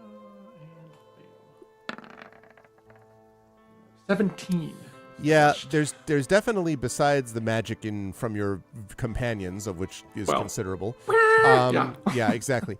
There is also a little bit of magic that is coming from the bedside table. From what you can tell. Yeah. The bottle there or something else? No, there's a table that's in the middle of the room, but there's also the bedside table, like the side table. That has got, which is where the newspaper was. We'll float over there and see what exactly is giving off that magical. There's a closed drawer, which is the only thing besides the newspaper sheet that you see that is in the area. So actually, you know what? I'm going to ask. I'm going to. Are you so concentrated? Are you about to do the resurrection, Luciana? Not yet. Okay. I contact you over the. I did not, in fact. Pray for that spell for today. I have it. I know you do. So I can. I'm kind of looking at you like, do you want me to? Well, if you want me to, but I kind of go through you and say there's something giving off magical emanations. I'm assuming in this drawer. I will open the drawer and look in. In the drawer, yeah, exactly. 700 d6. No, I mean, I was gonna do it, but you do not get an explosion. But there is a polished stone in the shape of a bear's head, which is in the bedside drawer. That's very specific. Okay, is that a religious thing, or? Well, there is a very. It's not necessarily a religious thing, but there's a very clear association with a bear, with the shape of a head or bear's head or anything like that. It's obviously the Braylon Bears rugby team. So there we go. So it's ascending stone. You think it's ascending stone? Yes, almost certainly. And if you had to guess, the bear's head, again, this is not talking out of school. Pretty much, this is stuff you assume you would know. That Boronel, the symbol for King Boronel and his family, is the bear. Okay. Well, that kind of gives that away. Yeah. I will let you know that over the link. I think we do need to resurrect the ambassador, and then I will make sure he is cleansed of any remaining poison. if nothing else, to find out who he was talking to and see if we need to go resurrect them if it's possible. And where this bottle of gin came from. While the conversation is happening, I'm actually looking at the bottle of gin to see if it still has any marks of. I was curious about that. Whether it is recently. I mean, I will tell you, the bottle is poisoned. The glasses are poisoned. Do not drink it. Is there? I hear that over the mind. Look at everybody can notice me conspicuously sniffing very strongly from the top of the gin bottle. Is there an antidote to Midnight Tears? I'm actually asking Merime that. Yeah. Oh, me? I'm sorry, Nisia. Nisia. Well, it goes out to everyone, so if you know, you can answer. I don't. I know a couple Rowan's like, songs. sure. I was just gonna say, Mary May probably knows songs that feature. Yeah, I know a lot. Everybody dies though, so they're not Yeah. sure. of the songs. Stroke of Midnight. When she entered her Rush phase, that kind of thing. Or maybe Iron Maiden. Anyways. Do I know of any antidotes to Midnight Tears? Sure, there are antidotes to it, and some general poison antidotes will work. The danger is not so much. I mean, it's a strong poison, but it's not the strongest poison in the world. What makes it so problematic and difficult is the fact that it takes effect so late, right? So it's somebody that could slip it to you at breakfast and you die at midnight. That's it. Well, but the point Valerian's bringing up is if you had the antidote you can drink this at 11:58, drink the antidote, and you'll be fine. I'm saying there's very likely not somebody else, assuming that person brought this with them. They are fine because they knew it was poisoned and could just take an antidote to avoid dying. Oh, I see what you're saying. Yes. Oh. Yeah. Well, we'll see. Well, why don't I resurrect him? I'll just point at the dead guy. Why don't I resurrect him? And then we'll see. Can I resurrect the stiff? If he has anything to add to this conversation. He might have knowledge we don't. I will suggest that I'm like, you've never resurrected anybody, right? I haven't. I have never done it. Okay. Have you? I have not, but I've seen it. Do be aware.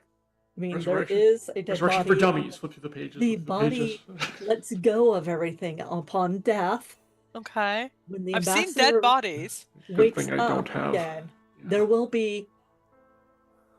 He will be uncomfortable.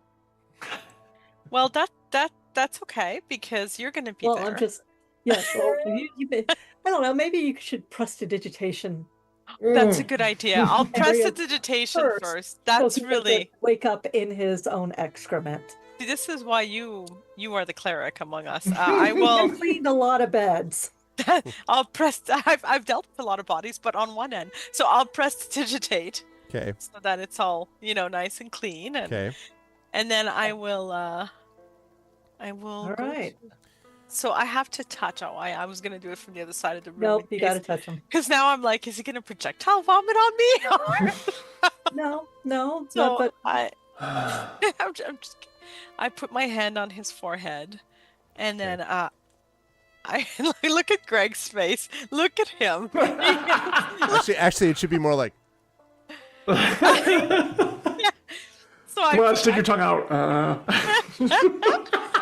I put my hand on the forehead, and then I glance suspiciously at the body. I glance at Nisiana, and then I can't do it. I can't take the dead body seriously.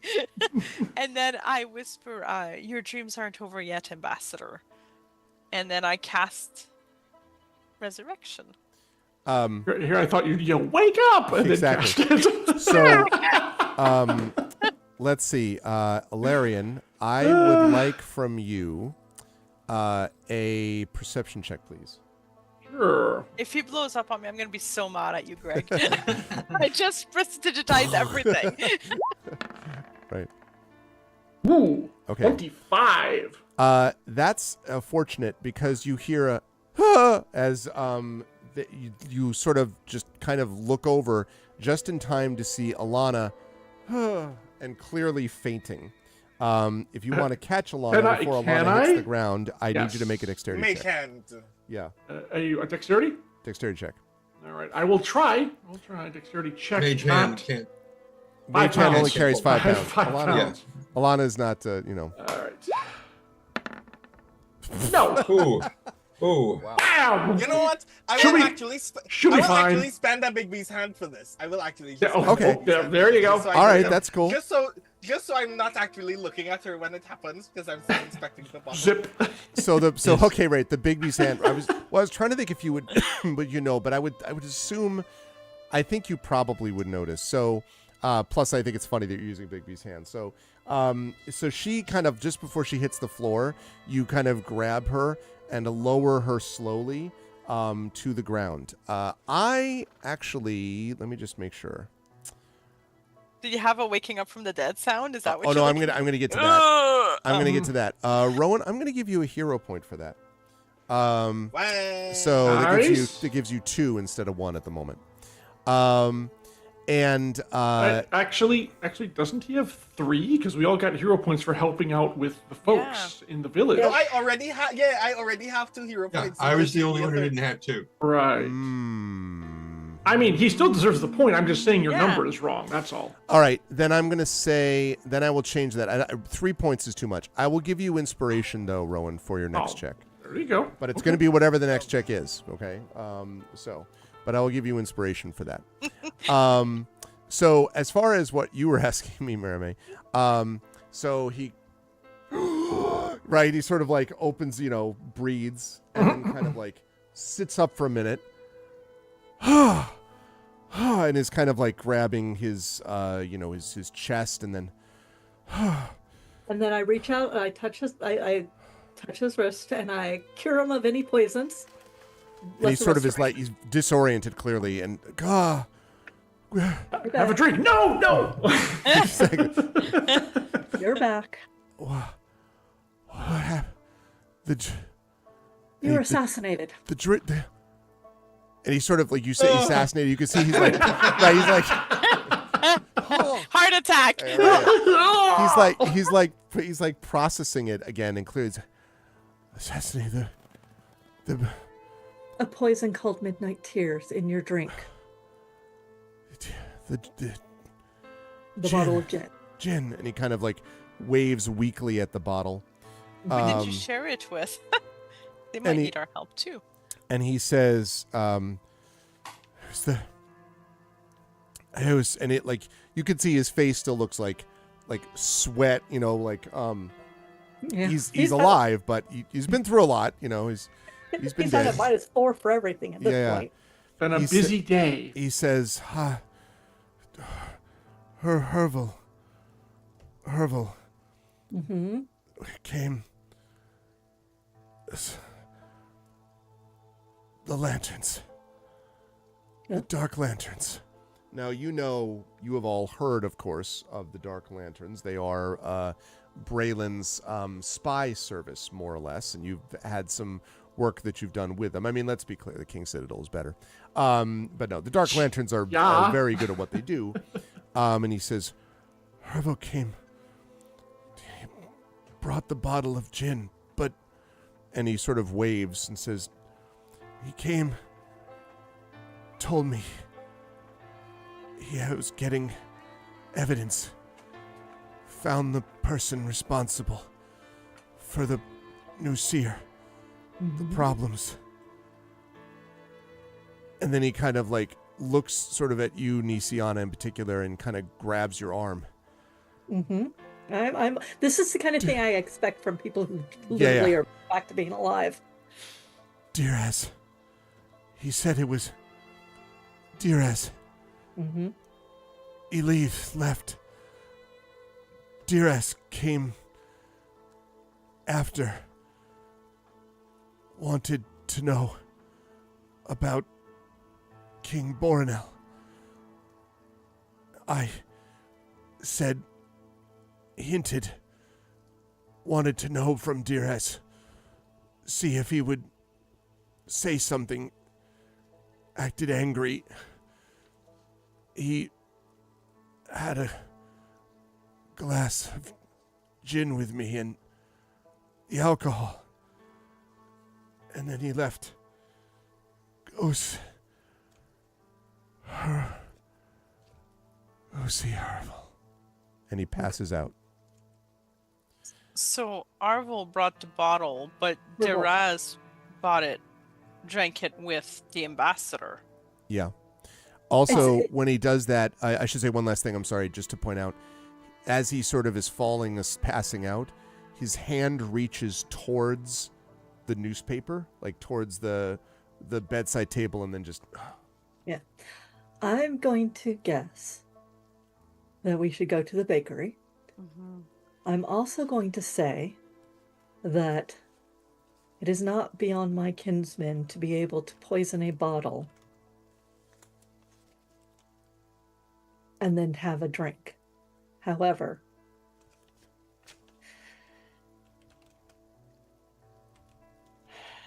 it is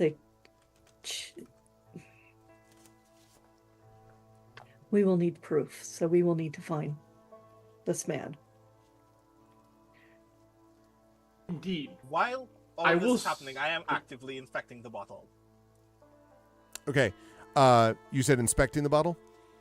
Yes. Okay. For a minute, I thought you said infecting the bottle, and I was like, what, with what? I learned that Imbibing it's the poison, bottle. so I consume the entire thing. though. I'm fine.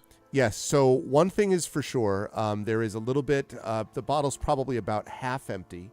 Both of these glasses have had most of the gin drunk from them, but unquestionably, As in, it's obvious that they drank more than once.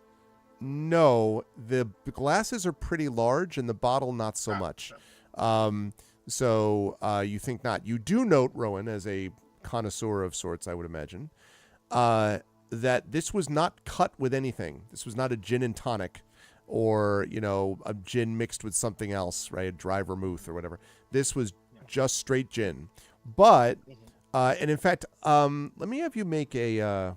What would this be? Let me have you make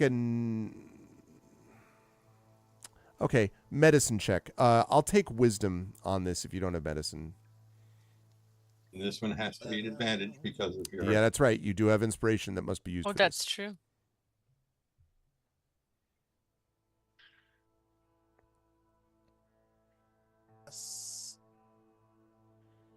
Said medicine. Yes. Or wisdom Or if you don't have that. wisdom if you don't have. But at advantage medicine. because of the inspiration, Yeah, which must be used. Let me make wisdom. Wow, that's bad. Like, is that an 8? Is that I saw? That was his high. That's That was his an high eight. roll. That was the high roll. Yeah, I mean, you will say, Rowan, that the you don't remember a lot of. You feel like you've heard of Curvea gin before, like the brand, the style of it, but you've never really had it yourself. So you don't know. But definitely, it was apparently straight gin, from what you can tell. But both glasses were drunk from, for sure. Okay. So just to make sure that Jen knows, because I'm moving slow tonight. The ambassador met with, what was the guy's name? Hervil, Hervil, Hervil, who is okay. apparently a spy Well, for the Dark Lanterns. It was a spy for the Dark Lanterns who brought the bottle of gin, told him that the person who was doing the stuff was my kinsman, but needed to get the proof. Then Durzel came after Hervel left, had a drink of gin or a shot of gin or whatever. Yeah. With the ambassador. Yep. Asking about Braylon and asking about the king, Bornell. Yep. Presumably in that time that they were together, he poisoned the bottle, which then poisoned both glasses. And then whatever the ambassador was trying to do to make Durzel mad did not in fact work. And then he left. Yeah, you That talk is- about Deraz, I think, is what you mean. Deraz. Deraz de Jarasco, yeah. He was trying to make Deraz angry so he could, it's hard to be untruthful or to lie while you're pissed off. Yeah, he So- feigned out like innocence or outrage at like any suggestion or whatever. Like basically is what the ambassador sort of communicated, you think. And then the last thing the ambassador said was get to Hervel. So Hervel did not drink any of this gin. So he should be fine. Assuming he wasn't immediately cacked as soon as he left the ambassador's. Because, you know, if there's... But it does mean that Diraz saw this note. Yes. Very likely, yeah. Okay. I lift my head from the gin bottle, assuming that the reason narratively I am performing that the reason why I failed this wisdom check is because standing in this close proximity to pure gin of this strength has briefly made me go blind. So I lift my head and I go, I'm pretty sure everything that he just said confirms that Diraz did this, or someone did this for Diraz's ultimate purpose. But it also confirms to us that either Diraz is also meant to die, or drank some very strong antidote before he got here. In either case, we need to find him and Hervel. And we need to do both of those things before tonight. Preferably before it even gets dark, considering that we don't even know how to make the antidote for this thing. Okay. I'm gonna go wake up the servant, like the last little bit of smelling salts. Yeah. I use Bigby's hand to straighten her and then shake her vigorously. No, no. Wow. She wakes up in the grip of a giant hand. What's going on? Oh no! What? Oh, he's alive. He's alive. Yeah. I saw him alive. You. Yeah, he is alive. He is alive. I need you For a to. couple hours. We need him guarded, and we need him taken care of because we have a couple of things we need to do. I can go get a steward, and he'll bring guards. I'd be happy. You get the impression that Lana is very anxious to now depart. Is like very freaked out by this entire experience. Yeah. Well, she's met the King's Citadel doing our thing, so of course she is. Anybody know where Mia Tanton is? I do. Oh, no. Yes, and I quickly inform you what is going on for the next 7 hours. Well, by the time this happens, it would probably be close to. It's not quite the end, but almost the end of that ritual. Yeah, probably about so an this hour, is hour and a forward. half left. Correct. Okay. That's right. Well, he and the king are guarded, right? Prince. Yes. Sorry, Prince are Yes, guarded. the prince, if they're guarded. And the Okay. mob seem quiet. However, I quickly inform you three of what I sensed while watching them. Okay, Jen went and got some bone broth. What did you sense? It was basically a invisible feel of chaotic magical energy. I couldn't pin it down any more than that. It was overhead, like able to levitate or fly, and then it just disappeared. Like as soon as I got a fix on it, it was practically gone. I waited there for a while longer to make sure it wasn't coming back. I did not sense anything, and then I finally came back here to find all of this. So that's the As if thing. It didn't have a humanoid, as it felt as if it didn't have a humanoid source. I couldn't tell.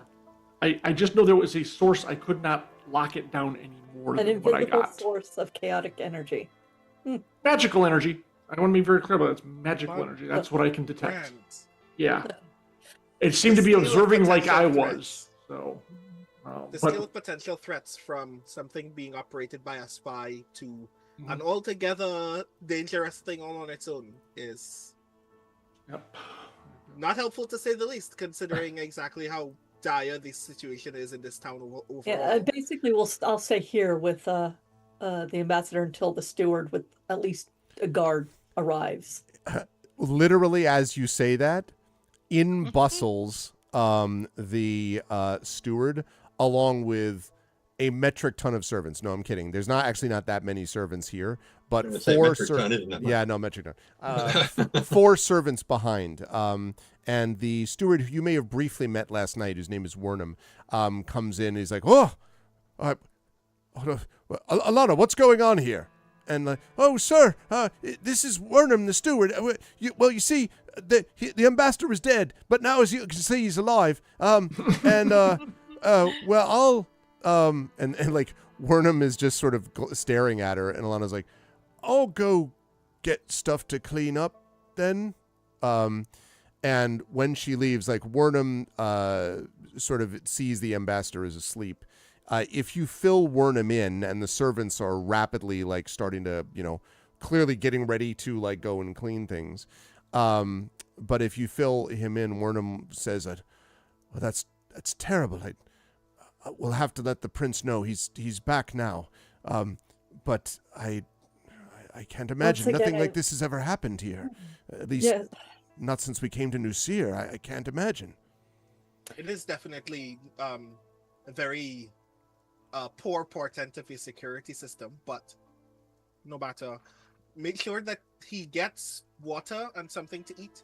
Make sure that your guards don't touch anything that they haven't prepared themselves or seen prepared, and make sure that somebody knows that whenever 10 minutes before midnight has elapsed.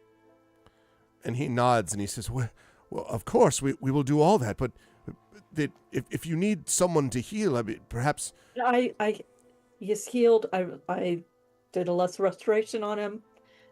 He's been resurrected. It's just very hard on the body.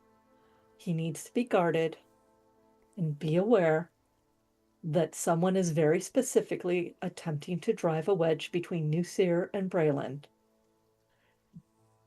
And we want to avoid that. Oh. And you can see his eyes are getting very wide. This is clearly above his pay grade and his usual like excitement level. Until your master gets back from his duty, or sorry, your prince gets back from his duty. This falls to you and the servants that you assign. And he nods and he says, yes, of course. And he turns to the servants who are just like just standing there, and he says, one other thing. Yeah, and he turns back. Do not let my kinsman back in this room. You mean Diraz de Jarasco? That is correct. But Diraz has left the villa. He left this morning to help administer to the sick. Well, where did he go?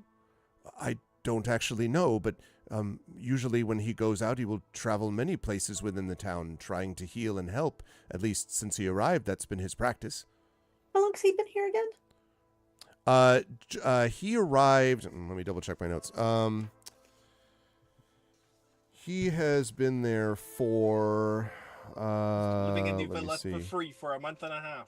I think it's been at least a couple of weeks. It's been yes. What I was trying to figure out was versus. I think it's been a little over a month, but it has not been for like years. That's what I wanted to. There's been a distinct downturn. Well, see, the first time when we were talking, I thought he was one of the the prince's actual advisors. He kind of is at this moment, but only because of like the illnesses and stuff like that. So when he came, the prince was now like, they are specifically getting worse as he's wandering around for the last month. Yeah.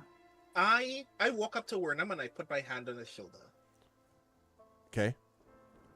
Yes. As a guest of the prince, surely it is the vehicles in your stable that grant him travel to and fro? Well, we only have a few horses, but yes, that's generally true. Although I don't believe he ever uses a horse. I've never seen him use one. He usually just goes out among the people by foot.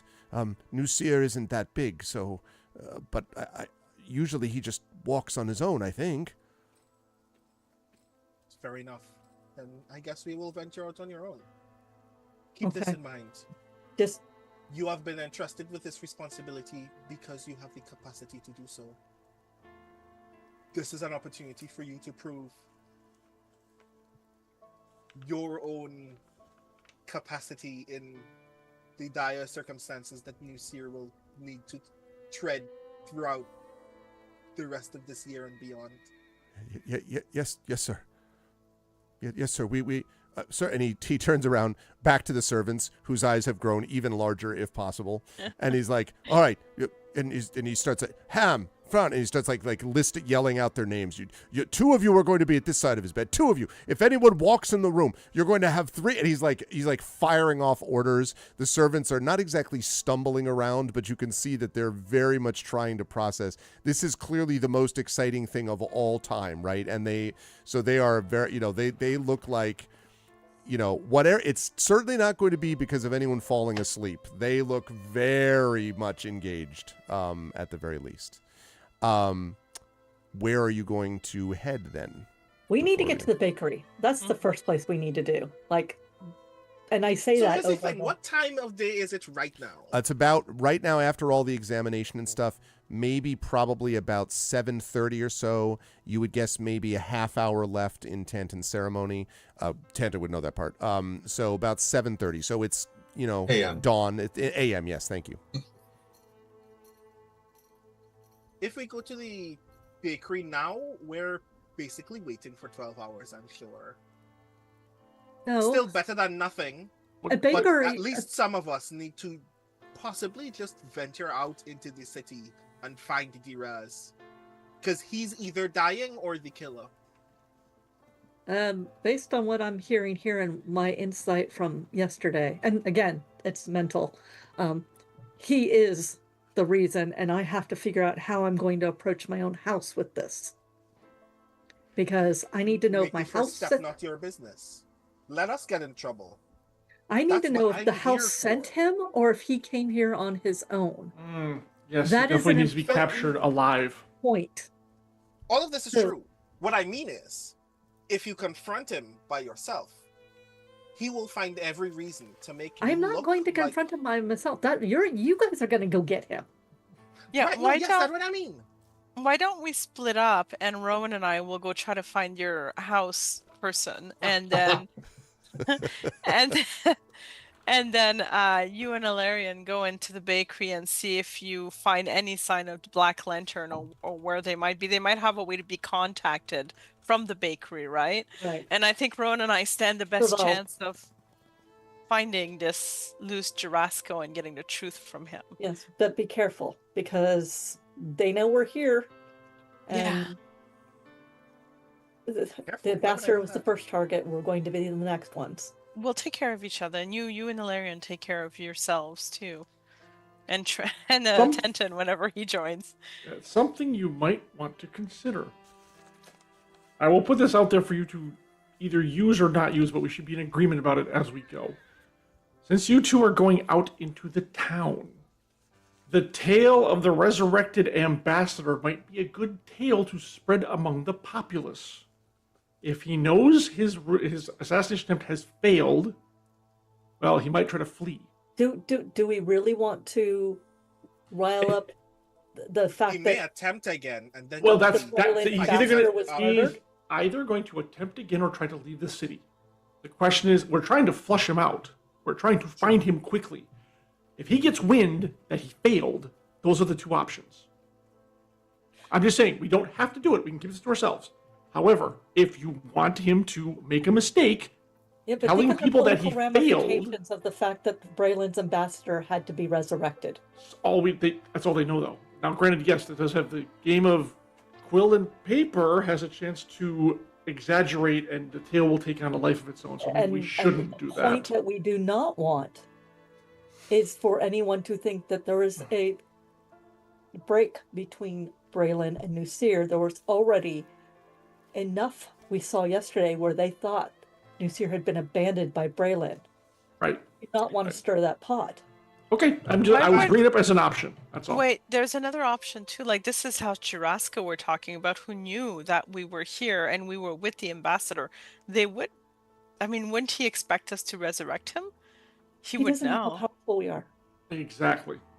He has no idea. In fact, all he saw was a young girl who was pissed off at him yesterday.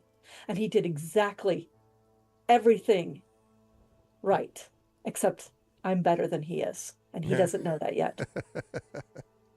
Depending on the circumstances, he was probably hoping that someone other than a member of this house's staff would meet him first, just so he would have an excuse to blame it on somebody else. Which means that we are in a better position to say nothing about a resurrection. Correct. Right. Simply to say that we've met the perfectly alive ambassador. Yes. If nothing else, you can talk about. Yeah. The day has progressed as normal. Yes. And breakfast with the ambassador was great. Yeah. Yeah. Wonderful, even. Mm-hmm. So We can even tell stories of gin you that could I'm still recovering from. Don't go there. don't go that far. That's But too on the nose. I mean, you could get to the point where you go and have a conversation with Mia Tanton and the king. Prince. Prince, leader, person, least insignificant dude. Well, why don't... Secondary question. Oh. If we do meet Tanton on our way out, where would you prefer we send him? Because I'm sure we could use the hand. He may need to actually stay with the prince, honestly. Prince is, by the way, already back at the castle by this point, just so you know. Like, the Tanton's ceremony was taken. The prince is surrounded by so many guards, he cannot walk 4 feet in any direction on his own. I'm sure we don't actually have to worry about I don't know. his Ask safety. Mia Tanton what he... Fill him in and ask him what he wants to do. Probably sleep at this point. Probably, but... Also fair. But yes, that's probably for the best. So who is going with whom? Just so I know. So we have who is going in which direction. Nisiana and I are going to the bakery to see what we can uncover. And Maramé and Rowan? Are just venturing into the rest of Nusir to find Dirazi Jarasco before he attempts to head to the bakery, if at all. And Tanton if at the he- same time, I assume, right? Like, find Tanton and then basically pick Tanton up and be like, you coming with us or you going over there? Is that Yeah. right? Yeah. We're gonna try to find the Jarasco before he does anything else. If he's And- doing good works, clearly people will be talking about him. Okay. Fair. yeah, True. exactly. Very Well, true. he's So- known, so we should be able to find him. Yeah. So let's... Well, but we need to get to the bakery and see if we can find Hervel. I think it is a perfect spot to take a break that we have literally the party splitting up in 3 separate directions until they Of find course. Tanton. Exactly what I hoped for. No, I'm just kidding. I'm actually super excited to see how these different threads pick up. And when we get back from our break, you will see how those threads begin to unravel or cohere. We will see. You are watching Dungeons & Dragons with Infinity and Beyond. This is Eberron, Oracle of War. This is part 3 of the final tribute. And it is a great pleasure to be back playing with the amazing crew represented by Trendane Sparks, Marie Bilodeau, Brandon O'Brien, Jennifer Brozick, and John Helfers. It is 10 o'clock, so we will be back here, let's say 10:10. And Yes. 10:4. We'll be back here at 10:10 Eastern, and 10 minutes from now. In the meantime, chat, you can get a drink as well. But please spread the word, let people know. And when we get back, the mystery deepens. Until then, stick around, and we'll be back in just a bit. Hold tight.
All right. So, welcome back, everybody.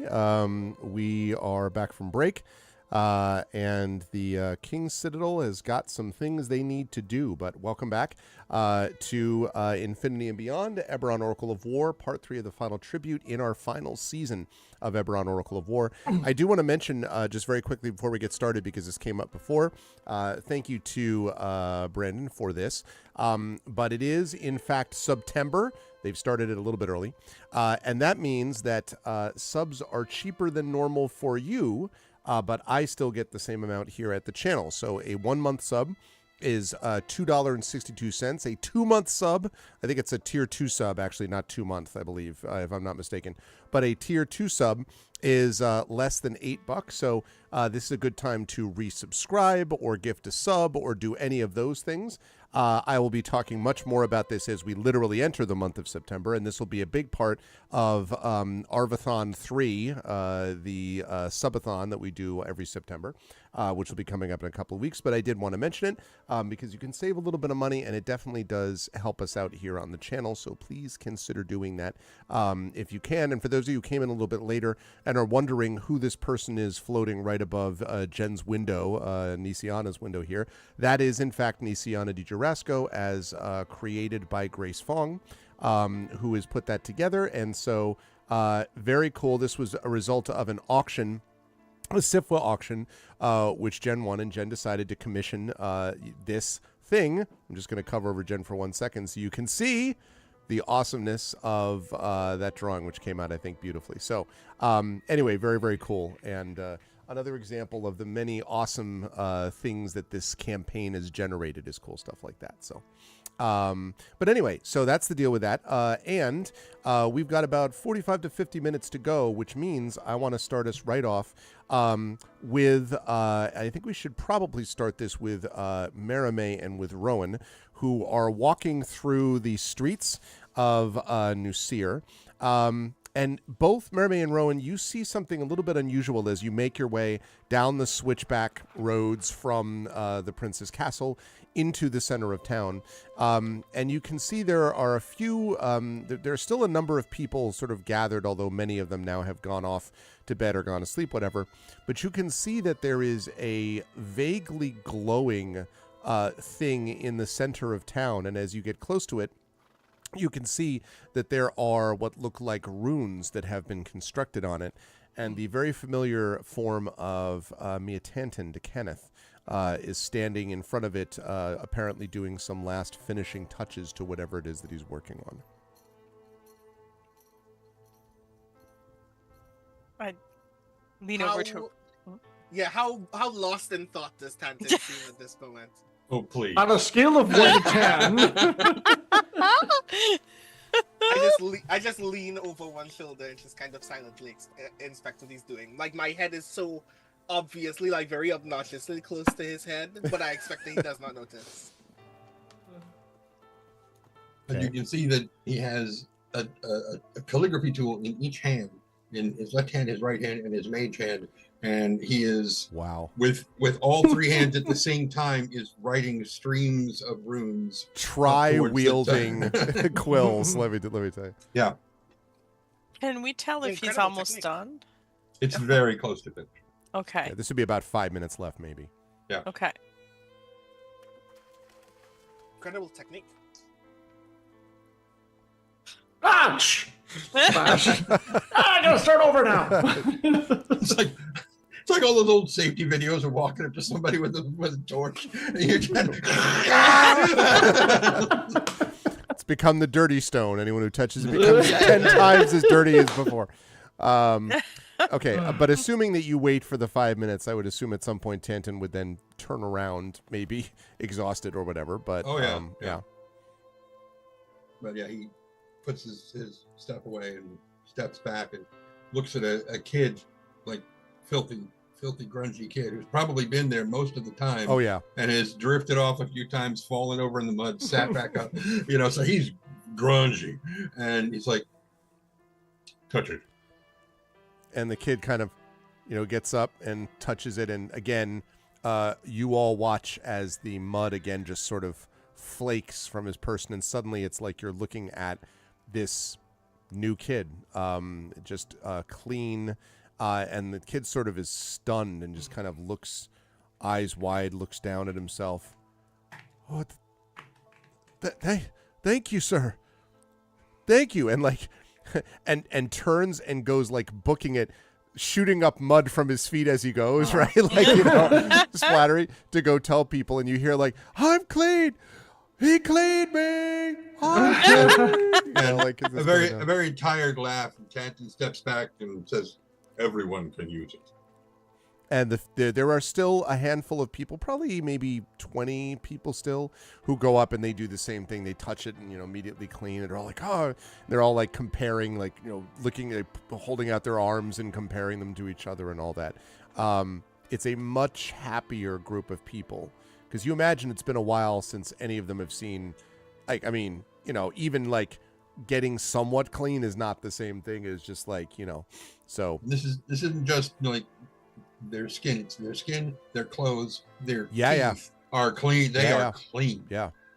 Yep. And so, you know, far less dysentery, I mean, and just the general happiness that you feel when you're not horribly dirty all the time. And you know, and several of them come up and, oh, thank you, sir, thank you, and they sort of bow to you. They sort of lower their head, and one of them says, hey, sir, my house is right down there at the end of the lane. If we don't have much, but if you ever have need of, I don't know, a place, and he sort of trails off, like a place to stay. You can always stay with us. I mean, thank you, and kind of, you know, stumbles back a bit, clearly embarrassed. Tell others to come and use the stuff. Oh, we will, and they kind of they nod. Most of those people though that came had, you know, eventually faded and or fallen asleep, but they go off to do that. So Tanton turns. Yep. Sorry. Go ahead. As a question, this doesn't just like I imagine this just cleans them, but does it do anything for like if one was to bring like dirty water to it and touch that against it? If you were carrying the water, it would clean. Yep. That's a big deal. Yeah. Yeah, we let people know that as well. That in the interest of having clean water, that they can also do that as well. Okay.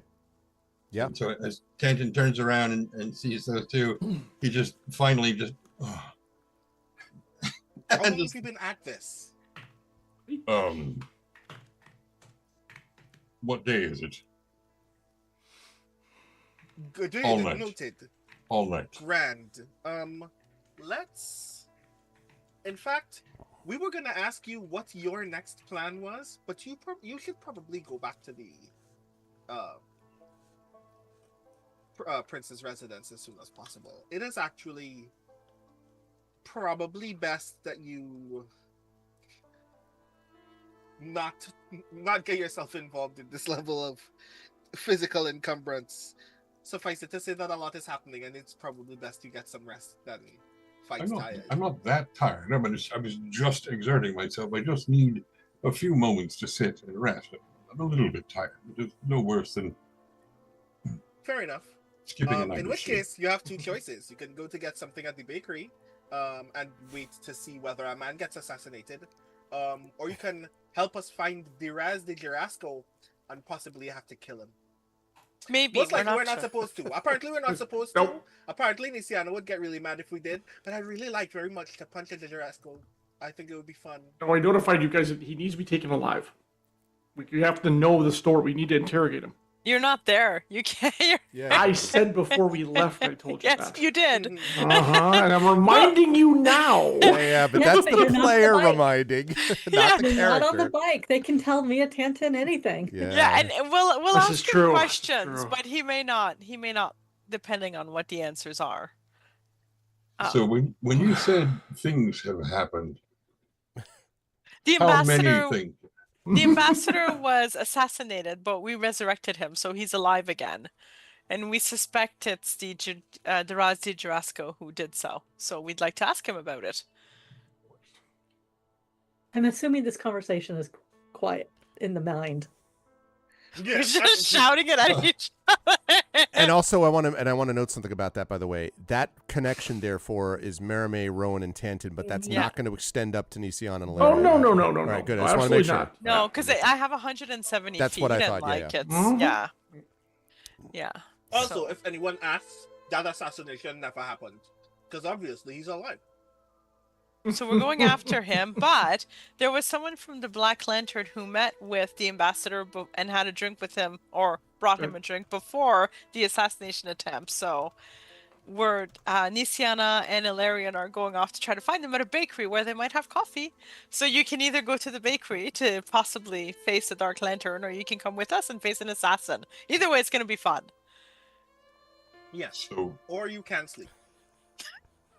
so one of the Dark Lanterns brought a bottle of poison to meet with someone. Well, no, we don't think it was poison. We think that it was a Digirasco who poisoned it.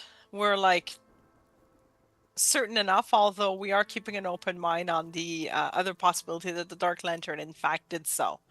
We have had issues with the Dark Lanterns before where we've questioned their effectiveness. Yeah. To put it lightly. So it could be either, but we thought it would be fun to question the Ra's Digirasco, so we kind of picked that route. So 50-50 chance that the decision that you make next is a decision to get in a fight or to have the most restful afternoon of any of the afternoons that we've had in any of our days. And we can't tell you which. Coffee would be good. I think so too. We were hoping that you'd be able to join us, but that's just because I like a company. Can I, In any case, I'm not here. I can't. So the bakery. and we repeat the name of the bakery. What was the name of that goddamn place again? It was Tasty something. It is Master Copland's Tasty Pastries. Some people just To call be it. sure, in the ad, the pastries look like garbage, but still. Some people just call it no pastry update this week. Cute. There, you got it. Or MKTP Hey, 3000. You can just comment on that. That's we can how also comedy get. works. You have to bring it back around. Yeah. I love it. That was good. That was good. Thank you. Mhm. Or we can get coffee to go if you'd like, but go to the bakery with the others if you'd like, and they're on their way now, but you can probably catch up to them. And we're gonna go hunting. See, Is there anything else that you need? I misunderstood. You are not going to the bakery. You are going to look for this No, where- giraffe. Yeah, we're We're going just to. looking for Girasco. Yeah. We know that Diraz is somewhere about. We imagine that he's doing good works, whatever that looks like. So we're highly likely that if we just point at a random citizen of New Seer and ask if they've seen him, they'll be able to continue pointing us in a direction. And since you're already here,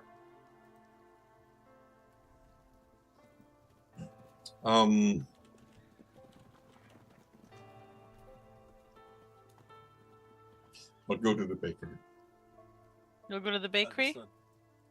Perfect. Okay. Good luck. Let me see, I may- don't know that we are behaving ourselves. Yeah, maybe don't Clearly. give her my love. Oh, another thing, Tantan. This was really good that you did what you did here today. Yeah. Oh wait, Marie, you can heal, Thank you. can't you? Yeah, I can heal. Okay, never mind then. Yeah, Alright. no, I've got some healing. We're not going to like Because I'm immediately like, tell. wait, we're sending my sister Plot and twist, all the of us, they squishiest, were just both most gonna keep destructive fighting. person off. I am 100% here? aware that Rowan will probably go down, and I am ready with healing spells. He also has a Wow. bracelet too. In this, Yeah. in this Basically, vortex I of have- damage.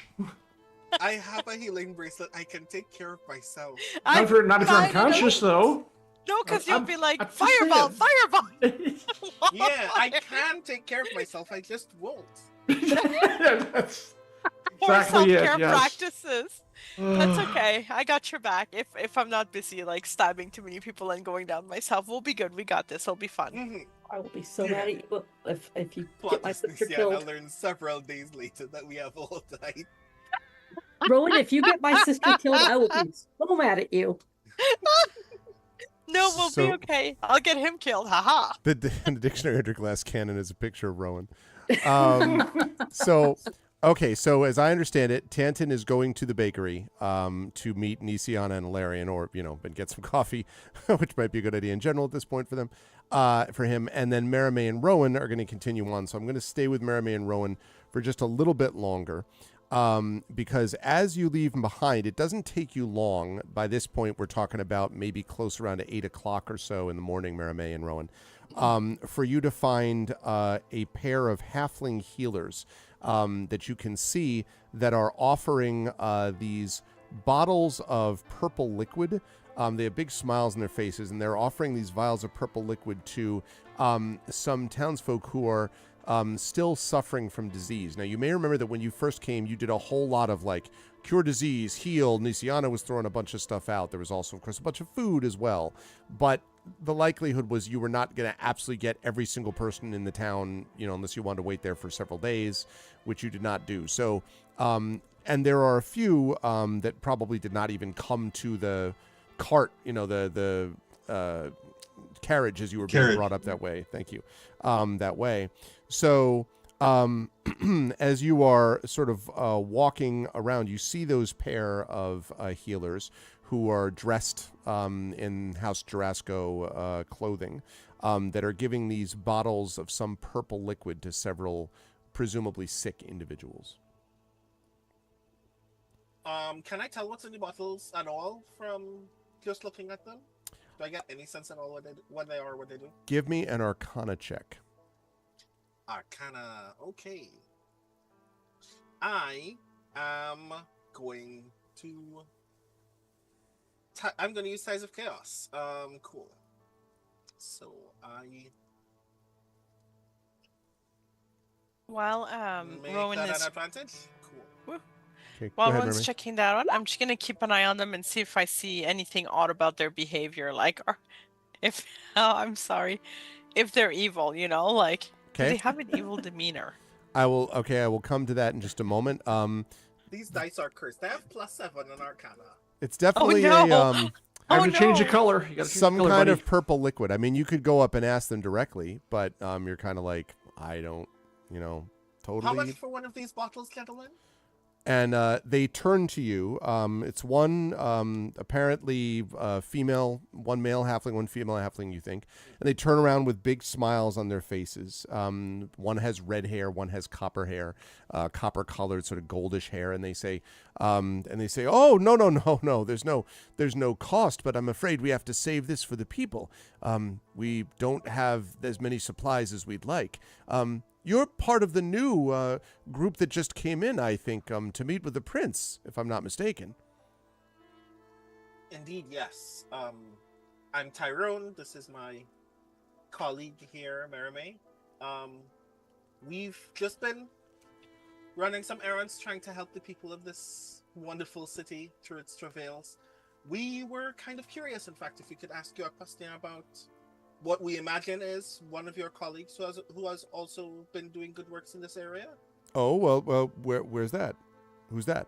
Oh, we were hoping that we could get some information on where to find Diras. Oh, well, yes, I believe if you actually went, well, I'm not mistaken, I would think, let me see, and they start talking to each other briefly. I believe you. That's right, yes. He was headed, I think, to the outskirts of town, the last that we were able to find out. The last that he told us. That's normally where he goes. Sometimes people are too sick to make it into the center of town, and he is extremely dedicated. Wants to do everything he can to help the people, of course. If you were to go to the outskirts of town, I imagine you should be able to find him without too much difficulty. Do I get any Right. sense that they're honest in their desire to help the people? I was going to ask you for an insight check, yes, because I know Okay, you were I get- paying attention to them. I get those at I was advantage. I was just gonna assume no. Oh wow! I got +9 on my insight. And you At had advantage, I got 15. 15. It's the dice that's the problem, not us. They seem, I mean, look, they seem, quite friendly and sort of smiley, and they seem genuinely pleased, that they're doing this work, or at least so it seems. And in fact, the sort of sick townsfolk that they're sort of talking to, they're sort of like, they seem to have this really awesome bedside manner, Marame. Like really sort of, being kind and thoughtful. Oh, okay. And, really that sort of thing. They seem like village healers trying to heal people. Can I observe the demeanor of someone who they've recently administered this liquid to? Sure. How do you want to look at their can you give me a more specific demeanor? I want to do an Arcana check to see whether their situation is improving at all. Go ahead and do that. Yes, you can do that. I think. Well, before you do that, because an Arcana check is going to be to determine something else, or are you looking for medicine? It's probably medicine then. Okay. I'm going to. So, if I spend a hero point, I can make that at advantage. No, if you spend a healing point, hero point, you get an additional 1d4? 6, 1d6. I think it is. Right, I will spend a hero point for this. When you're finished doing that, I know how much you hate to do this, Brandon, but I would like you to imagine this is your microphone. What I want you to do is I want you to talk in a constant stream and go past your microphone and then come back by it again, because I think you've got the wrong mic selected again. Oh, that could be. Oh my God, is that happening again? Oh my God. Yes, I will. That's why I want you to. That's why I want you to pan past the microphone. Testing. Testing. Is it not a lot of change? No. Yeah, I hadn't even picked up on that. Thing. I don't know. I'm sorry. It's okay. Don't worry about it now. You can make your roll. It's a hard continue talking. And yeah. You can check it. You said medicine. Yikes. Okay. +6. Cool. They look sick, and they're still kind of sick. Maybe they might be a little better. Still, the dice hate us. Kind of. Yeah, Team dice hate. They might I am assuming that this man is still really dreadfully ill. That's right. I put my hand on the gentleman's shoulder. Okay. I just ping Rowan quickly telepathically and say, remember, our main target right now has to be the Raz. I say, I know. But suffice it to say, I don't trust anybody, any of these people. I think the only Jaraska that we should like and trust is the one that we came with. Agreed. And I lean into this guy and I say, I hope that you understand the absolute value of doing the good works that we do in places like these, where destitute people need all of the assistance that they can possibly muster simply to make it to another daylight. I hope that you understand the consequence not only of doing that good work, of saving these people, of improving the lives of so many who would never see this kind of grace from another person. And that you know how important it is to ensure that that maintains, that no one is letting any of that effort slip by through malice or ignorance. I'm intimidating this guy. Okay.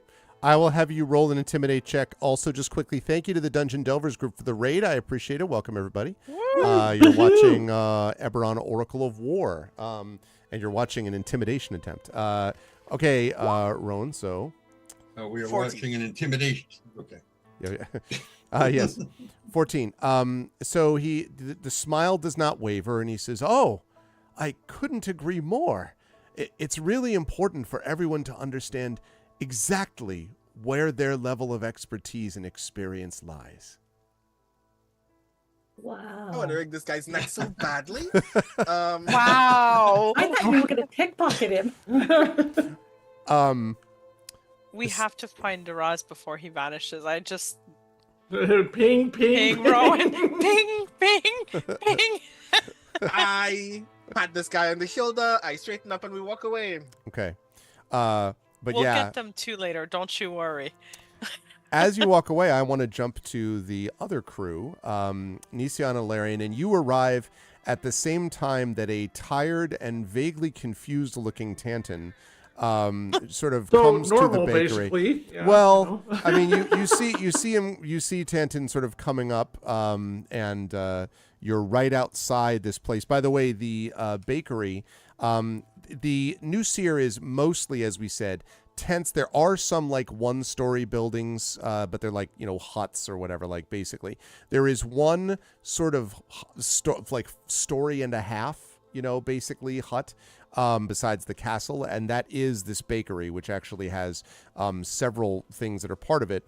And it's at the very end of one row. You're directed to it.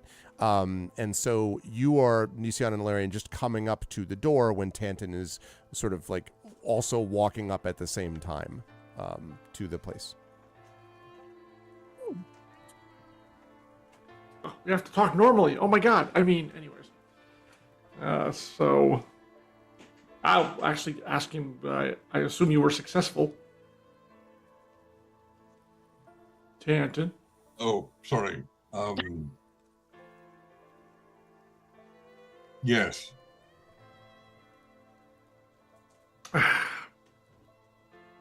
Hold on.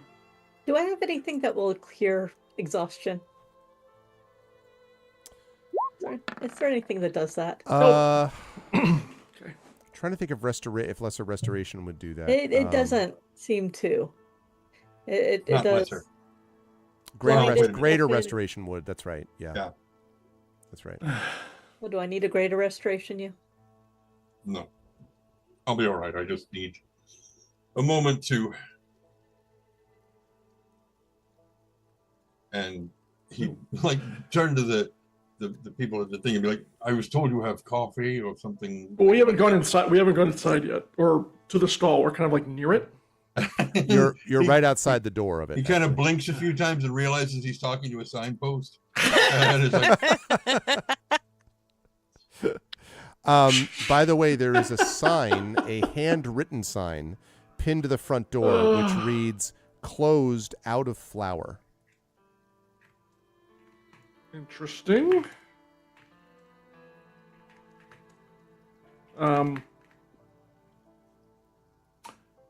This is I'm sorry. This is the building, right? It's the building where the bakery is supposed to be. Yeah. So but it's a real building. It's not like a bakery in a tent. Is my point.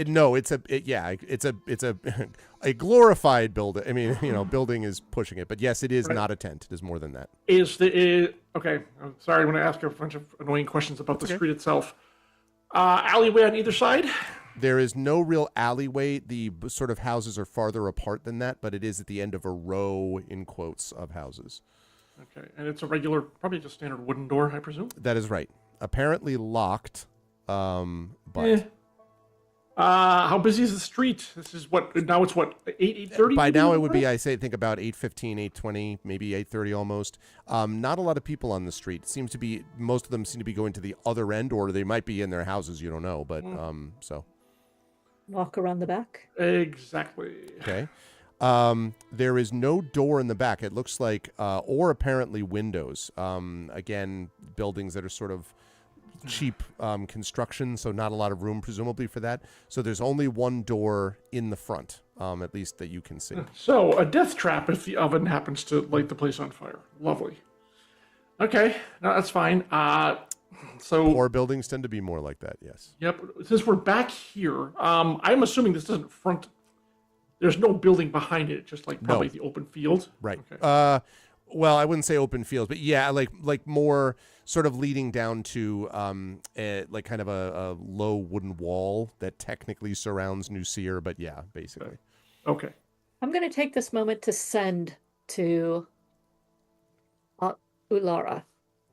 Okay.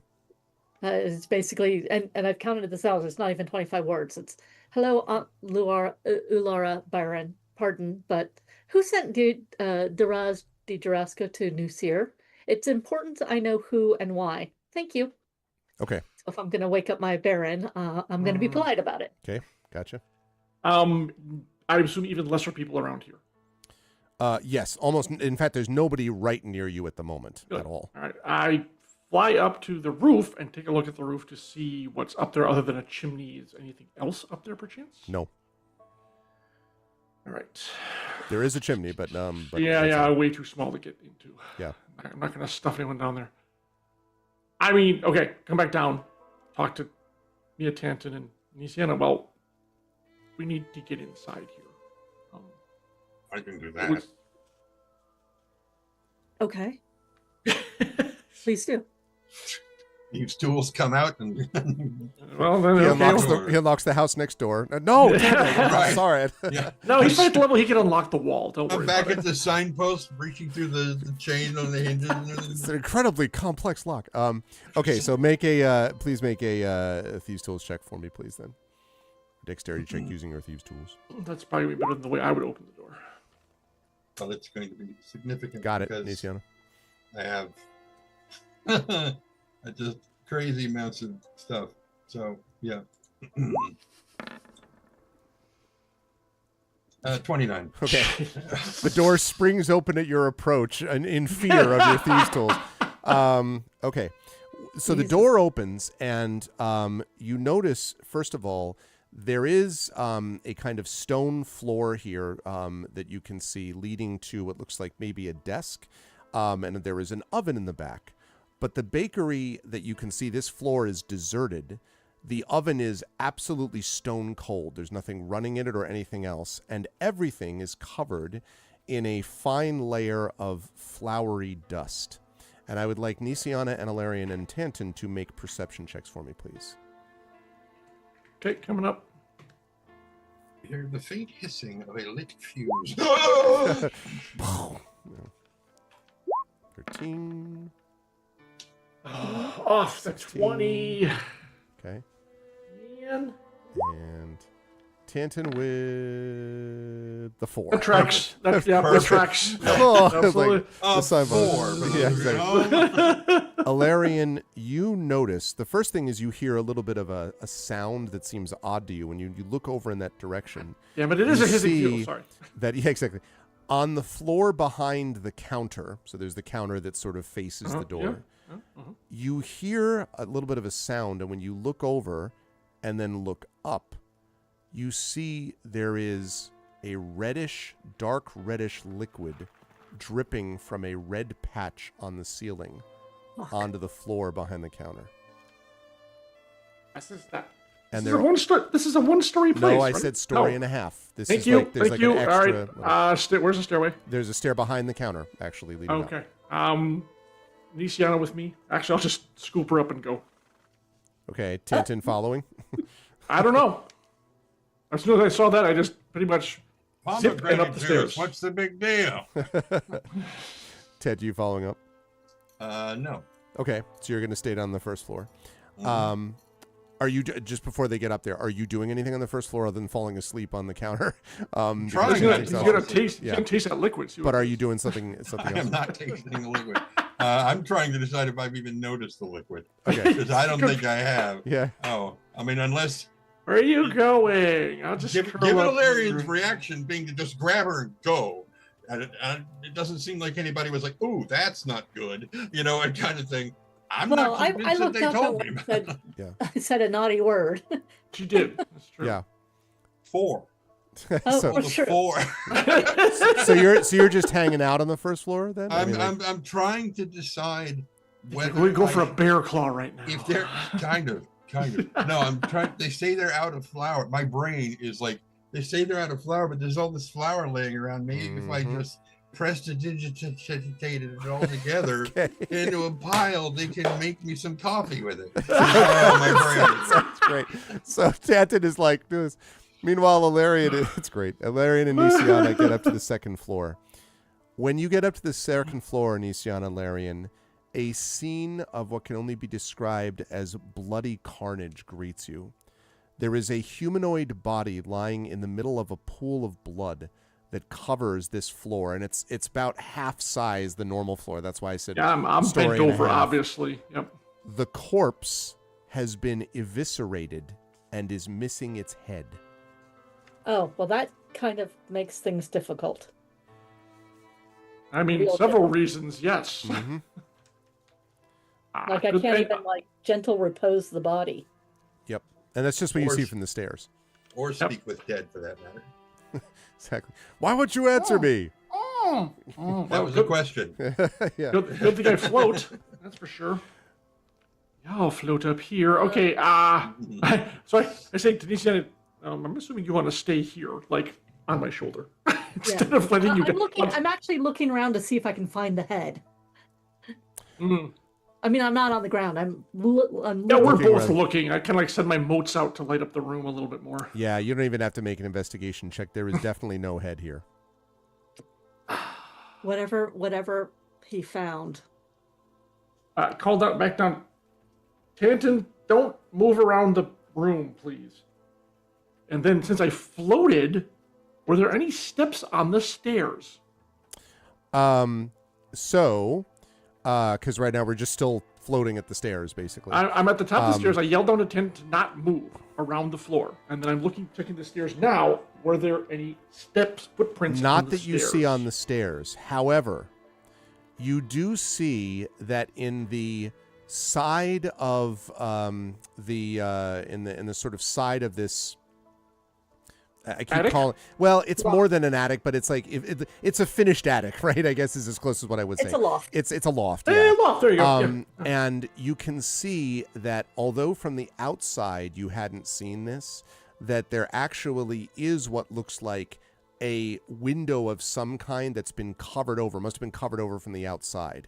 And there are bloody footprints from the body to the window, this interior window, where the footprints stop.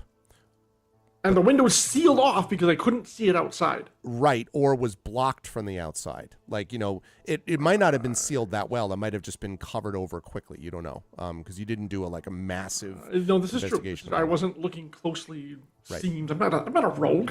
Good God, man. Something weird, but I can tell you this, something weird about the footprints, though. Tippy toes. They did the skip to Maloo. They. I will take either an investigation or a survival check here.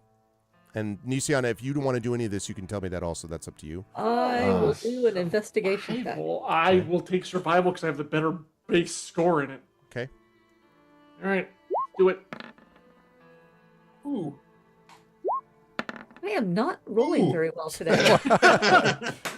Something strange. You don't know what? Okay, hold on. I'm gonna ask. I can still ask questions.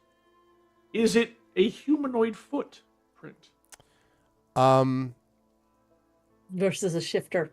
Well, shifter, aboleth, I don't know, just anything non-humanoid. Aboleth, wow. I Okay. know. I should have said Rakshasa. Actually, Since you're that's asking- what's on my mind. Since you're asking that question, I will give you a chance to take that roll again, although Prince Justin is offering to inspire. It is the end of the month, everybody. So, I'll take it. Yes, I will take the inspiration. Thank So you, Prince Justin, if you want to do that, then you can just inspire in accordance with the prophecy, and thank you. It is done. Thank you. All right, so then I will allow you to make that roll because you asked specifically about the nature of the thing. All so. right. Prince Justin's not going to let me down. And he did not. I'll take it's a the good thing. 21. That would have been, Yes. Nice. Yes. Well, if I'd gotten the 1, you would have let me re-roll anyways. Yeah, that's true. They would have believed in you, yes. Yes. The prince almost certainly, thankfully because of the prince. Thank you. Yes, thank you, Prince, for the prince. The footprints were made almost certainly by, if you had to guess, maybe a medium-sized creature of some kind, but these feet are two-clawed. That is to say, not humanoid. I will allow Nisiana, if you convey that to Nisiana. Oh, absolutely. Yeah. I will allow you absolutely. and Nisiana to make a religion check. Oh. Now we're getting freaky with it. Okay. You're gonna do better than I. Can I assist her and have her make the roll? Like the information I imparted to her, is that good enough for an assist? I don't think it's going to do anything with an assist. You can make a separate religion roll on your own, though, and don't forget you have hero points, everybody, as I was reminded today. True. Oh, wait. Okay, then let's just make the separate rolls. Yeah, I only have one, but I will use it because I don't actually have that much in religion. What? Believe it or not. I only Okay. have a +1 in religion. Okay. What? Okay. I know. I will keep. I will. All right. I may use a hero point. I'm not saying I will. I'm not saying I won't. Okay. Okay, 14, you're using the so hero point you said, Nisiana. yes, I am, and I've got to shit. remind I'll take myself the first one. how to use it. The D6, D6. D6. I'm not going to use mine. Okay. D6. You can do it. I believe in me. Yes. There Wow. you go. Yeah, you do believe in Nice. That's a 20. That is a Absolutely. non-natural 20, but yes, Dirty 20, I'll take it. that's right. You are pretty sure, Nisiana, that this creature is a fiend. And you're pretty confident that this two-clawed creature, probably you guess, because you've seen some examples of this when there were occasional run-ins that during the war of people who were affected by fiends. This is definitely a fiend, and needless to say, fiends are not a common sight in Eberron or a common occurrence, except with extraordinarily powerful creatures. You don't know what kind of fiend exactly, but the fact that there is a fiend here means you're dealing with an entirely, as Prince Justin says, a devilish problem, which means you're dealing with something sort of at a higher scale, perhaps, than might have been just a typical murder slash So assassination. you basically hear Nisiana just kind of go, oh, That's right. that was a fiend. A fiend did this. And actually, Ilarion does have a bit of a reaction because he just came from Fiendland a little while ago. Yeah. So, yeah. That's the thing. Yes, not good. Double plus ungood. Did you see any that were chasing you that had a head in their head? Oh my god, I wonder if this was summoned by the person calling themselves Di Jarasco. There is also something else, which is what? Yeah. near the window, because you went over that way. Yeah, I see was what actually going there. to investigate that next anyways. Near the window, you can see there is a piece of paper on the ground, a scrap of parchment, really. Okay. Now because you haven't actually looked at the body yet either. No. But there is a piece of paper on the ground. It is has splotches of blood on it. But I am going to show it to everybody, assuming you take a look at it, which I'm guessing you will. No, it can't be anything important. Surely he just was, toilet paper wiping, whatever. Doesn't matter. Anyways, yes, please, sir. Obviously, afterwards, I'm going to have to look at the body. You see this mysterious diagram, which is on the ground, and you can see for yourself what it says. It looks slightly ripped and torn and bloody, but you can see that there are... Well, I don't even have to tell you what you can see because you can see it for yourself. For those listening, I suppose, at home, let's put it that way. A diagram that says tattered banner with a question mark and then an arrow pointing to rats, arrow pointing to plague, arrow pointing to new seer, Jarasco question mark, arrow pointing to rats, and another arrow pointing to unrest and reprisals.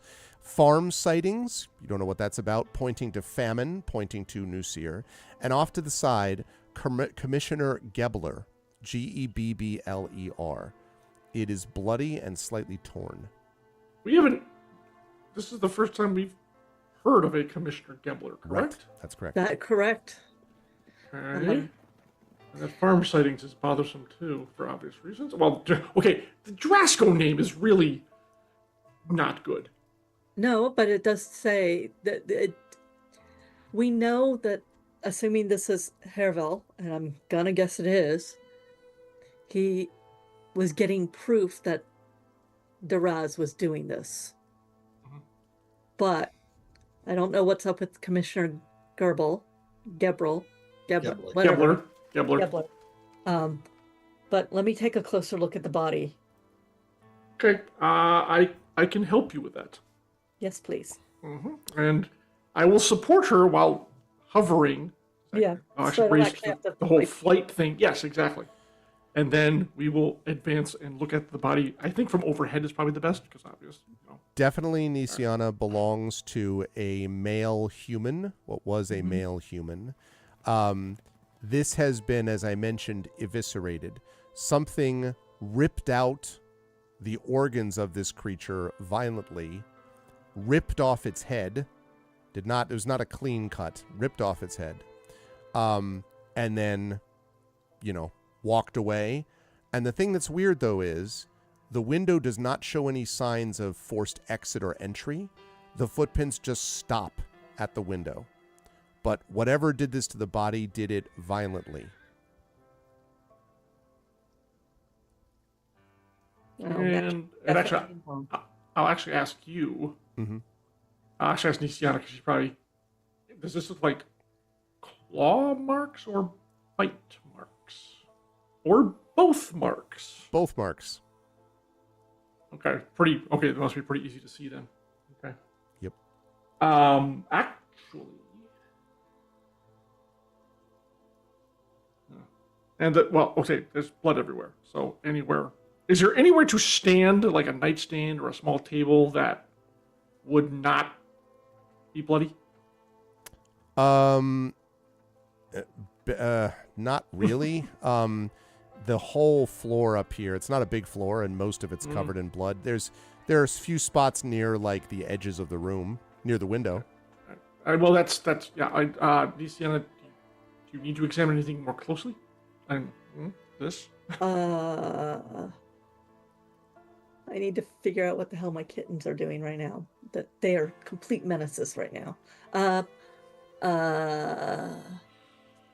There's no paper in there. We found the one piece of paper. At this point, we can't help him. I can't resurrect him. There's no head. The parts are gone or lying on the floor? The parts are... The organs. We know the head's gone. Where are the organs? The organs are gone. Like they were eaten or taken? You had to guess probably eaten. Yeah. Okay. All right. Unless there's something else you want to do here, I want to head back to the window. Yeah. And we also have to find out who this commissioner is. Yeah. Oh, we've got several new things to add to our to-do list. Arcane insight on the window, Arv. Okay. Can I move now? Yes, that's right, because he's still standing. What do you want to do? Well, I'd like to know what's going on.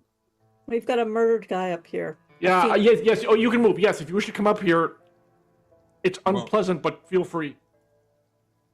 All right. And so he'll start up the stairs, and basically once his head gets high enough into the thing, like, oh. Yep. That is a 22. Okay. I'm sorry, this was... Arcane insight for my Arcana check for arcane insight magic. I basically detect the magic-y kind of thing. There is not magic now. Uh-huh. There clearly was, though, resonances of magic around the room, but not now. Okay. Concentrated at the window or just kind of scattered? Like something passing, basically? Yeah, that. Probably That's more good. That rather than just at the window. I mean, a fiend is an innately magical being, so that makes sense. That's right. Okay. Does the window open out or in? The window opens outward. Okay. I will gently... Is there a kind of latch, a little thing? It looks like there was one, but it is sealed shut, Alarian. Painted shut? Yes. Okay, so this thing obviously teleported out somehow. Unless he decided, or it decided to come and repaint the window once it left, which makes no sense. It's the Bob Vila fiend. He takes care of the home. And... Yeah. This old hovel. Yeah, exactly. I did. Trent, are you still there with your head above the stairs? Like, yeah. Unless you want to look at something, I think I look at Luciana. We've gotten everything we can here. Am I correct in that? We should go. Mm-hmm. Is that body still warm? When I touched it, was it still warm? I mean, with the tackiness of the blood, I could probably tell you how long it's been. It is. The body is not warm, but clearly was not killed that long ago. Partially because the blood that's still dripping from the top means it was still. Yeah. It's been in less than an hour. 1 to 2, maybe. 1 yes, to 3? I was going to say a couple hours. Yeah. Yeah. So it's unlikely. Whatever did that is still in here. Now, I point to the footprints. Oh, it was the fiend, by the way.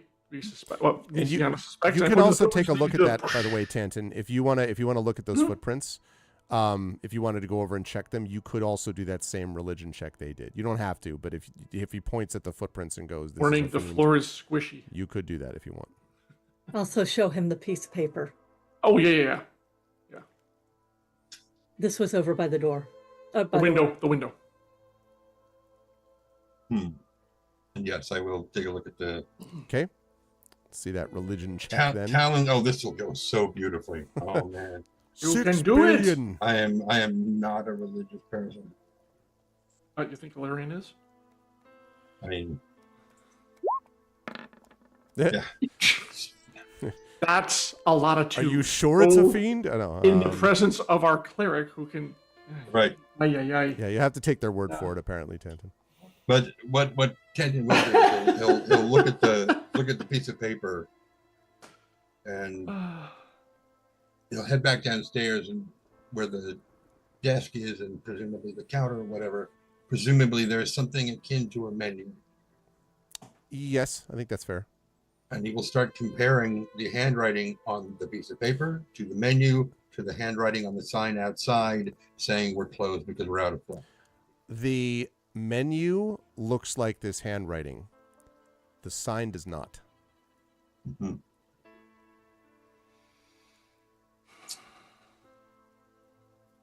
We should take the sign then and lock the door behind us so that we can compare. Oh, yeah, you're right. Okay. Yep. So, Having done that, we just cut back very briefly to Marimé and Rowan, who, as they are walking towards the outskirts, looking for Diraz Durasco, you can see Diraz speaking to a young boy who is kind of looking up at him, and Diraz is sort of whispering something to him. And he has another one of those purple liquid vials that you saw with the previous ones, and is saying something to him. And as you come up, he sort of turns around and sees you. Very quickly, before you continue, yeah, a reminder that the observant feat means that I can read lips if they're speaking my language. that's fair. He says, he was saying to him, "This should help make you feel better, my child." I don't like him. I don't trust him. No. I am going to do a thing. If it's Wall of Fire, we're gonna have to save that to next session. Just Oh letting you know. no! He Sorry, probably just slings his arm out, and a giant barrel pops out, and he just fires around and Yeah, right. shoots the Oh my shoots the God. bottle out of the kid's hand. Yeah, right. I am going to assume that even if I wanted to cast a cantrip without being noticed, I would still need to spend sorcery points for subtle spell. That's true. And it depends on the cantrip. If it doesn't Well, I have- mean, yeah, that's true. Assuming the cantrip needs it, yeah.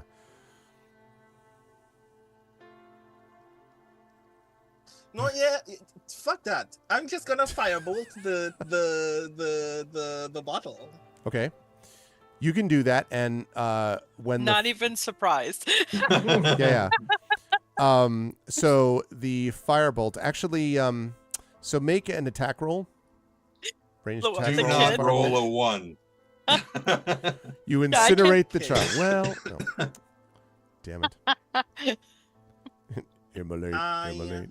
It's good. Can I do this thing for attack rolls as well? Right, I'm going to Tides of Chaos for the attack roll, which means I owe you a Surge. surge. Ah, That's 2d20.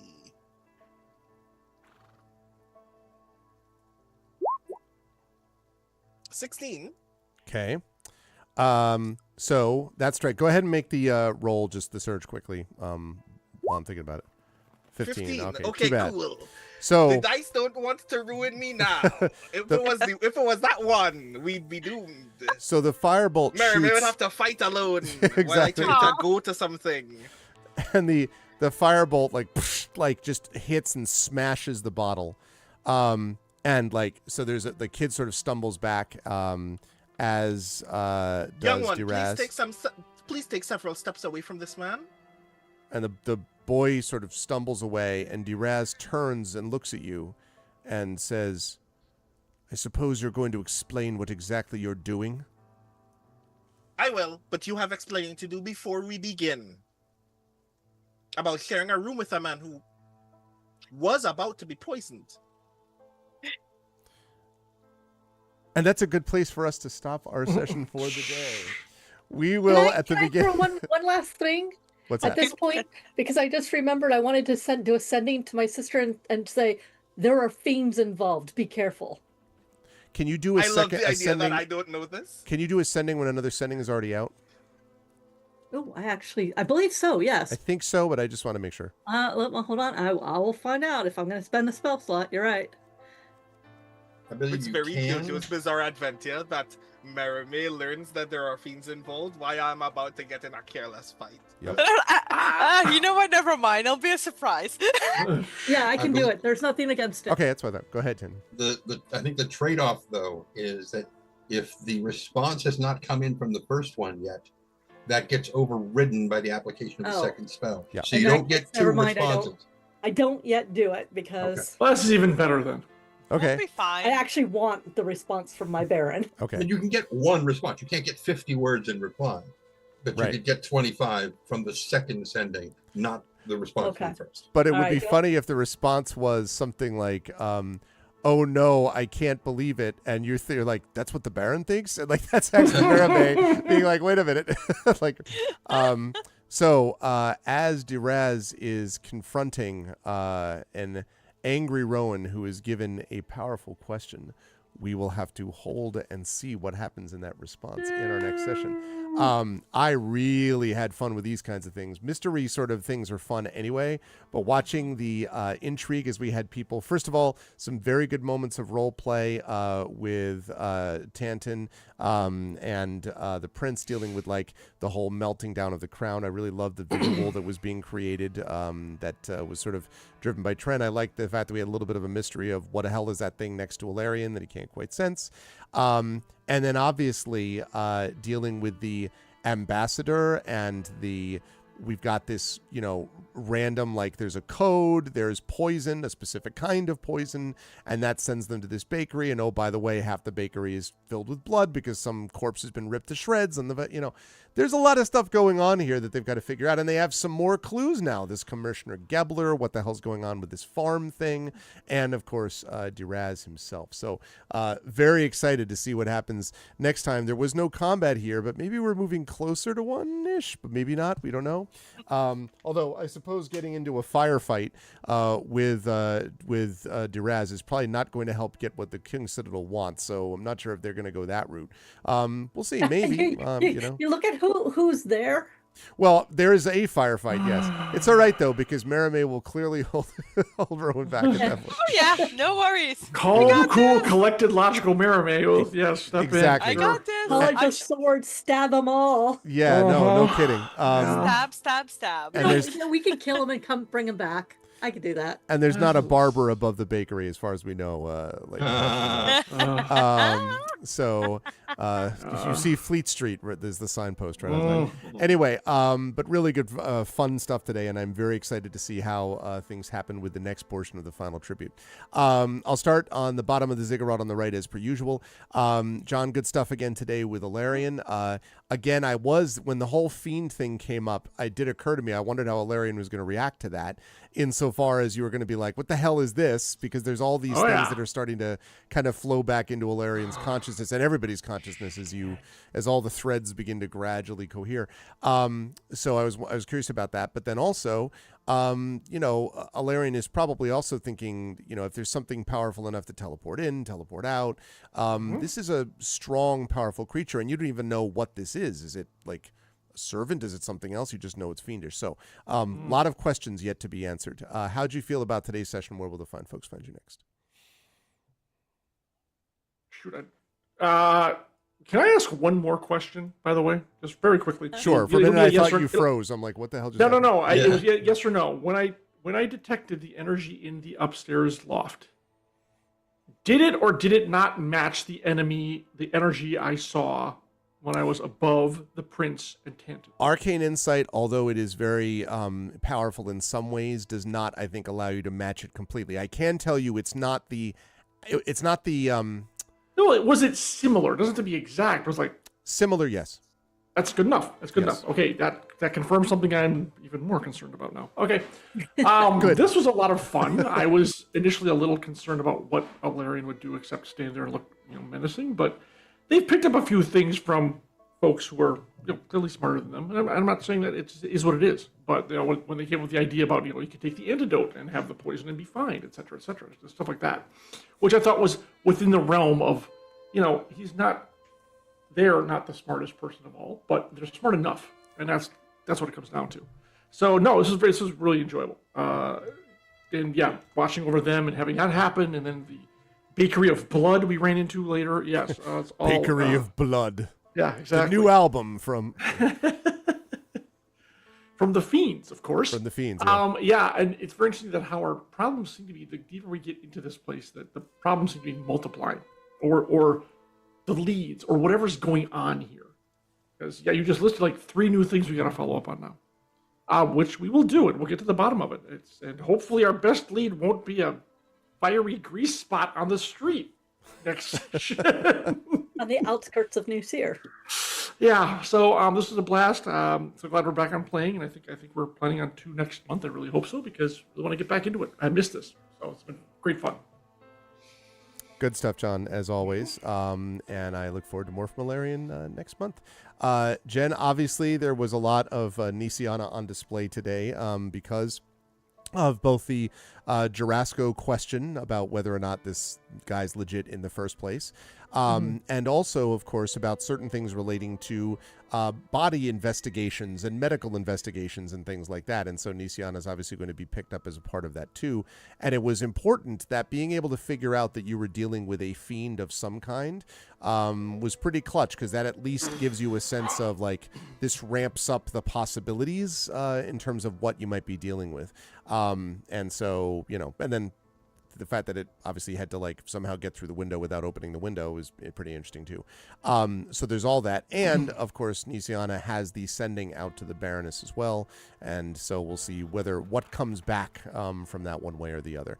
Either way, I'm very interested to see what Nisiana has to think about in terms of all of this in our next session. How'd you feel about today? Where will the fine folks find you next? It actually went better than I thought it would. My brain sort of like kicked in a little bit, which is great. Even though a lot of the dice rolls were against me, I have missed playing this game. It was a full month since we played. Yeah. I'm looking forward to the next time, which will be the 13th. I think we were thinking about the 13th, right? Yeah. 13th and the 20th, yeah. We're not going to play the 20th. Oh. Right now, we're only scheduled for the 13th. Ow. Okay, fine. I know. I'm pouting too. So, where are you going to see me next? Story Hour on September 10th, and then here on September 13th, and then I'm not traveling for the rest of the year, so woohoo! In the meantime, well, I am traveling, but for fun. I'm not like actually working, but in the meantime, make sure you pick up Augment issue 3.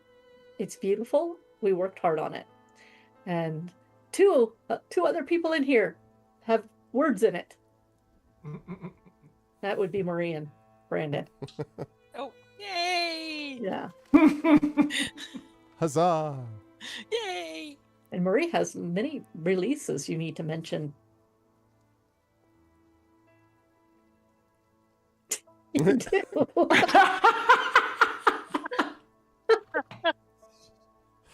When it gets to your turn. I'm just warning you. Okay.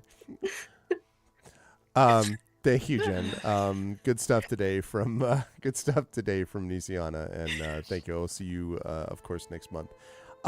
Moving down to the middle of the ziggurat. Brandon, as always, good play as always, and good work with Rowan, who I think obviously has got.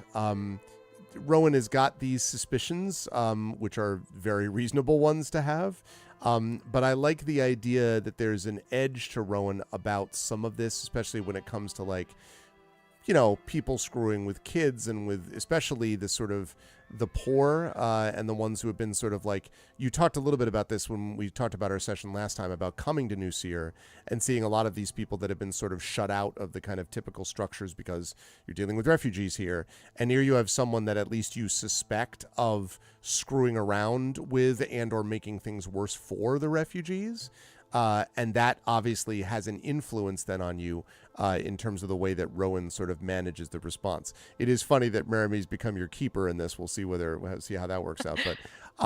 But I'm very much looking forward to seeing how those questions go down next time. How did you feel about today's session? Where will the fine folks find you next? I will also say that I think that it's really funny that the only person with Rowan in this moment is Marime. For obvious reasons, I think that that's fun because if it were Nisiana or Ilarion, someone would be responsible.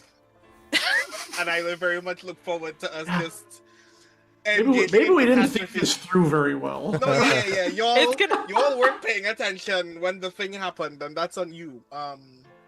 So yes, I'm very much looking forward to that. I was, but I wasn't paying enough attention to be like, no, actually, we shouldn't send the two most chaotic off together. Yeah.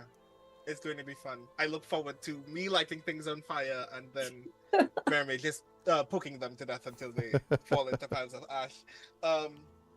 So yes, the thing that I think matters to Rowan still in this moment is, again, after having engaged in several other conflicts in other spaces where the core frustration for Rowan is how people with power treat other people as disposable, like immediately coming back from Stonefire to experience this, all of Rowan's alarm bells are ringing.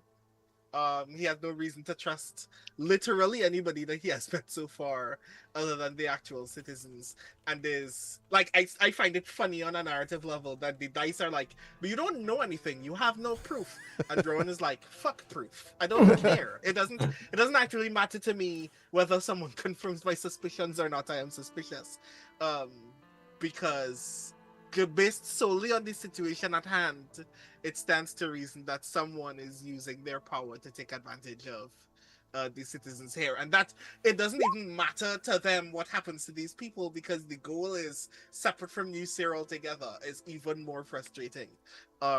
So I look forward to immediately getting into fisticuffs with this guy, and I look forward to it going poorly because again, the only healer is the one with the rapier.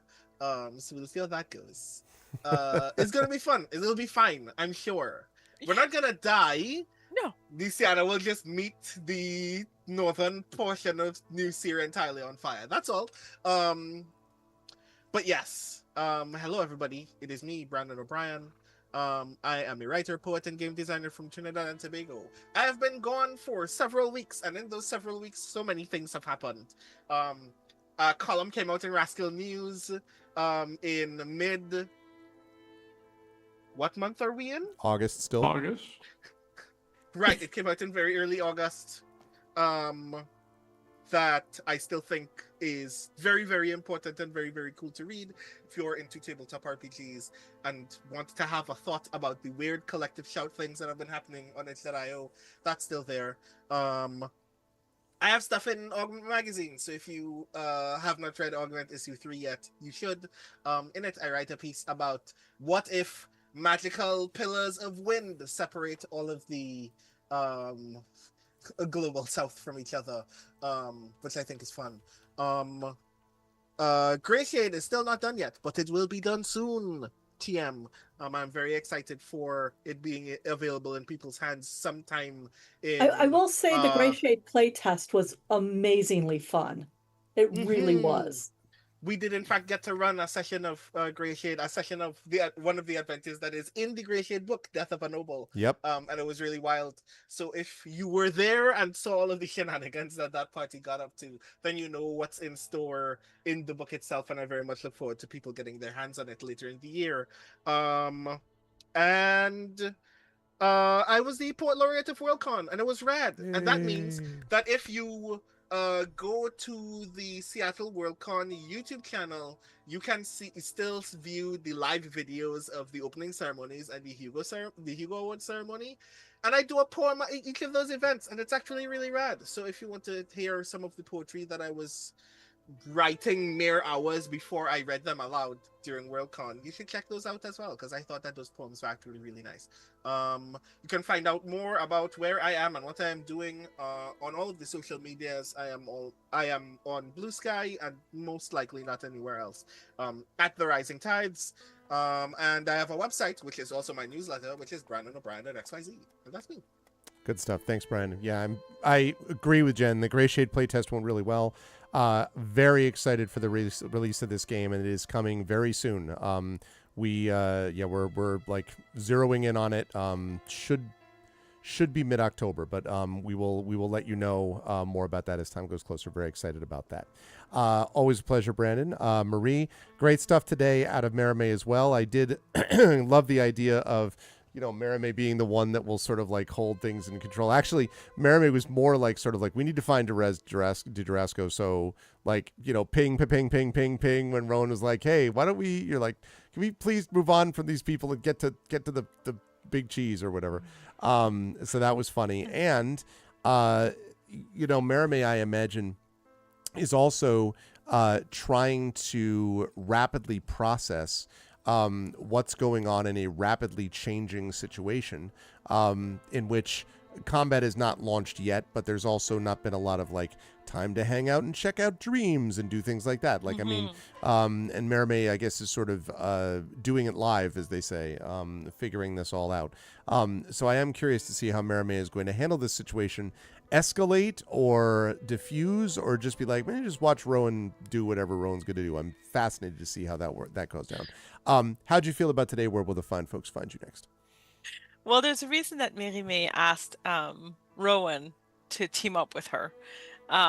She knew how it would go, and she knew that she wanted her sister not there, and Ilaria neither, because they would not let things go the same way that Merime is hoping it will go, because this is poison at the heart of her sister's house, and she is concerned for her. Mm-hmm. So, so it was not...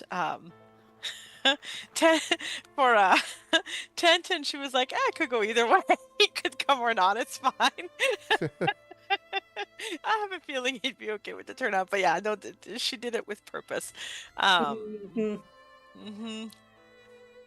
Yeah, so I loved it. I missed this so much. It was fun seeing everyone play. I love the mystery too. I love a good mystery, so it was fun to see it kind of unfolding and what we're doing and where we're going, and yeah, so that was a good time. I'm excited to play on the 13th again. I'm excited to see how our confrontation is going to go, and I'm sure it'll go fine. Like, what could go wrong? Things are like nothing, like no problem, just like. Right, sneeze on them and they'll go away, and sure. We'll be good. So we'll be very good. Thank you. So thank you. That was really, really fun. And I must say that I am very glad that last time all of my teammates took the time to heal everyone and take care of the village, which was very much in character. But also that meant that I got to come in for the mystery regardless of missing a bunch of last sessions. So I am very grateful for that. I was also very distracted, Jen, when you mentioned that I had stuff to mention, because I don't know if you guys follow Primu Mohammed, but she'd lost her two cats. Yes. Got out of her house. They found one. They found one. Which one did they find? The young one, Francesca. Oh, Franca. So they haven't found Franca. They haven't found Fiasco? No, not Fiasco. But at least, Franca was found. So they have her. So fingers crossed Fiasco is found by the morning and our hearts can all go back where they're supposed to be. Yeah. So that's why I just found the news. One of my friend texted me because I was like following this closely. Yeah, of course. Yeah, poor Primi. Yeah, I am feeling it. So that's why I was distracted. But I do have a couple of things which Jen nicely put into the chat already. So I have Shadowrun Wasted, which is the third in my Top Trek novella series. It's a lot of fun. In Wasted, they find themselves in Tunisia. They have new challenges, as they are in Tunisia, without their original instruments. They have a new business manager, and they are about to get into a whole world of trouble, rock and roll style. So I hope that you will check it out. And you can start with Offbeat, the first one, if you haven't had the chance to pick them up yet. They're a lot of fun, and I've got a lot of people who don't read Shadowrun who have like kind of used this as their entry point. So please check it out. And also in November 1st, we have the first book of Dark Reflections, Blue Plate Special, which is a really cool project. So it's based on Jeff Lee Johnson's art, which is the cover, and there's like a flip side to it. So on one side, it's like this 1920s diner, which looks normal, and then there's just a few weird things, and then you flip it, and then it looks like even weirder, like tentacles and dark shadows that shouldn't be there, and ghouls in coffee cups and stuff like that. So I am one of 6 authors, and we each wrote a point of view and the tale. Like the chapters all interweave to tell one tale through 6 chapters, 6 authors, 6 point of views. It's a really cool project, different than anything else I've ever done. So you can pre-order it now, which Jen kindly put the link in the chat. Thank you, Jen. I really appreciate it. And of course, there's Shadowrun Augment 3, in which I wrote fashion column. Yes, you can indeed have a lot of fun learning about what did I call Widow Walk. Widow Walk, thank you. The star of Widow Walk, who will reveal all of the secrets of how she starred in the show, or helped inspire the show. I also have gossip column that I write, which has a lot of good gossip if you really want to get the nitty gritty of what's happening in Shadowrun, and also the classifieds. So if you're looking for old friends that you perhaps have lost contact with, or new equipment, that's the place to head. So I hope you'll check it out. Jen and the team have done honestly an amazing job with it. It is an amazingly fun periodical to read that's in world, so it's different. It's really different than anything else, and it's really fun to play with. So do pick up copies. Support Shadowrun. It's a lot of fun, and it's got a lot of good people backing it too. So that's me. And I'm going to be at Comic-Con this weekend, Ottawa Comic-Con. And I don't think nice. I don't know that any of you are in the area. But if you are, please come say hi. I have a table, I have a panel on Sunday with Julie Trineda, Lydia M. Hawk, and Chrissy Kleimanage as well, who's a new author. So please come. We'll have fun. We'll laugh. Oh, very cool. Thank you, Marie. Always good stuff. Yeah, I'm only able to get up to Ottawa pretty much once per year. I got to wait 2 months until CanCon, which points I'll be up there with bells on. CanCon's more fun, so. Yeah, well, I mean, listen. Like you'd know. Yeah. What do you know of CanCon? But thank you, Marie. Always a pleasure. And I'll see you next month. And last but certainly not least, Tren. Good stuff out of Tantan today. Obviously, we talked a little bit about, quite a bit about the cleansing idea. The cleansing stone was a really good one, I think. And that seemed to track with a lot of what Tantan would want to do personally with this. And then it was honestly having Marame and Rowan try to explain to Tantan very much it's too much. Let me sum up, right? Like the whole thing with your facial expressions, which were just like just like, so the ambassador's dead, but we've resurrected him. But also we're going to the bakery to get coffee because this guy who works for the Dark Lanterns, and you're just kind of like, do I follow you then? Like it was very much like, what do I do? That was all sort of more humorous than I expected we were going to get out of the Tantan situation. That was funny. And then we're going to have to see what happens now that Tantan has seen part of this mystery unfold too. How'd you feel about today's session? Where will the fine folks find you next? I would say that it's a good thing that Rowan did not go to the bakery, because his propensity for fire would probably cause all of that flour to combust, and it would explode and destroy everything there. Yeah. Mm-hmm.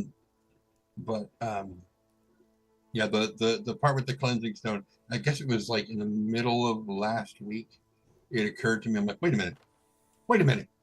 In almost every single refugee thing I've ever heard of since the 1970s, and almost certainly before that, but I wasn't alive then, part of the problem was the fact that people had no way to keep themselves clean. Right. And, you know, Right. and not only was the health issue, but it was also the mental, you know, strain of just constantly being dirty. I'm like, I could make a cleansing stone. I can make a cleansing stone, right? And so I immediately went and started looking like, okay, it's a great but idea. it would take 32 hours to make this. Wait a minute, no, I have magic adapt. Hang on, I can do it in 8. Awesome. Okay.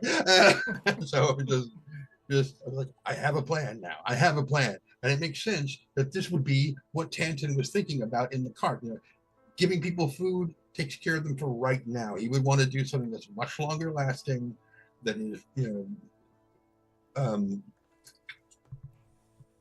persistent. And using the symbol of the prince, and using the symbol of the prince with the crown too to help with that. Yep.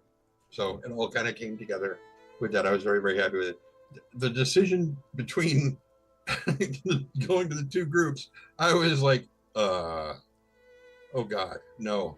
The level of focus that Tanton has to maintain to do, you know, 3 lines of, you know, arcane script at the same time is a little hairy. Yeah.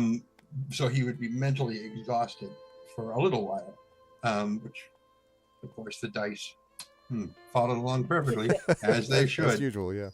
And I was like, okay, he would want to get coffee, definitely, or a very strong tea, something. And when we got there and it's like closed, I'm like, shit. God damn it. No, don't do this to me. And then we get inside and we start seeing everything. I'm like, I was like, I should have just gone to sleep, and I can't fly, so I can't just. I'm not sorry about the body as much as I am about the erratic hours. Like, can we get some real? Dope review. Yeah. No coffee. Too much blood. 1 star on Yelp. 1 star on Yelp. Come on. Like, this has to have been recent. Otherwise, people would have told us, "Oh, you can't go to the bakery; it's been closed because they're out of flour." And they would have been like, "Okay, well, then I won't go there." Yeah. And I'm like, wait a minute, I'm not going to be drinking flour. What? And which I was so happy that I got to bring it back around with, you know, pull all the flour into a pile. Yeah, that was really funny. It's like, this will work. Like, yeah, that'll work. But at the beginning of the show, when you were running the opening video, I'm curious as to why it said the end as it was starting. I wondered if anyone was going to notice that. I was like, hang on, why is that thing? One wonders. Yes. Furthermore, I mean, there is still lots of room for us to die. True, absolutely. And so, Marie, you said something moments ago that really caught my attention. That I was like, ooh. You said, what did you say? In the heart of her sister's house. It's like, that would be an awesome title. Oh my God! In the heart that of her sister's would be house. an awesome title. So there you go. Merry Christmas. Have a title. Thank you. That's what I wanted for Christmas. Yeah. It'll just cost you oatmeal raisin cookies at some point in the future. Raisin cookies. Jeez. Got it. I don't think you need to suffer for that, Trent. I mean, there's no need to. I don't know. Wow. I'm planning to finally actually go back myself in 2026. Maybe I can take them, ship them back once I get home, and then ship them to you. It would be the long way around, but. So where will people see me next? Here, right back here for this. The closest thing to any more of that would be you'll probably see or hear rather. Wow. Okay. So now my brain is gone and Jen's becoming fine. It's spreading. Yeah. So Renegade will probably be out by the time the next story that I've narrated for Pseudopod comes out, because I've already recorded it and given it to them, but it's not going to be released until December. Okay. So it's going to be a little crossways back and forth. And I was like, why? It's Richard Dansky's third entry in all the werewolf stuff.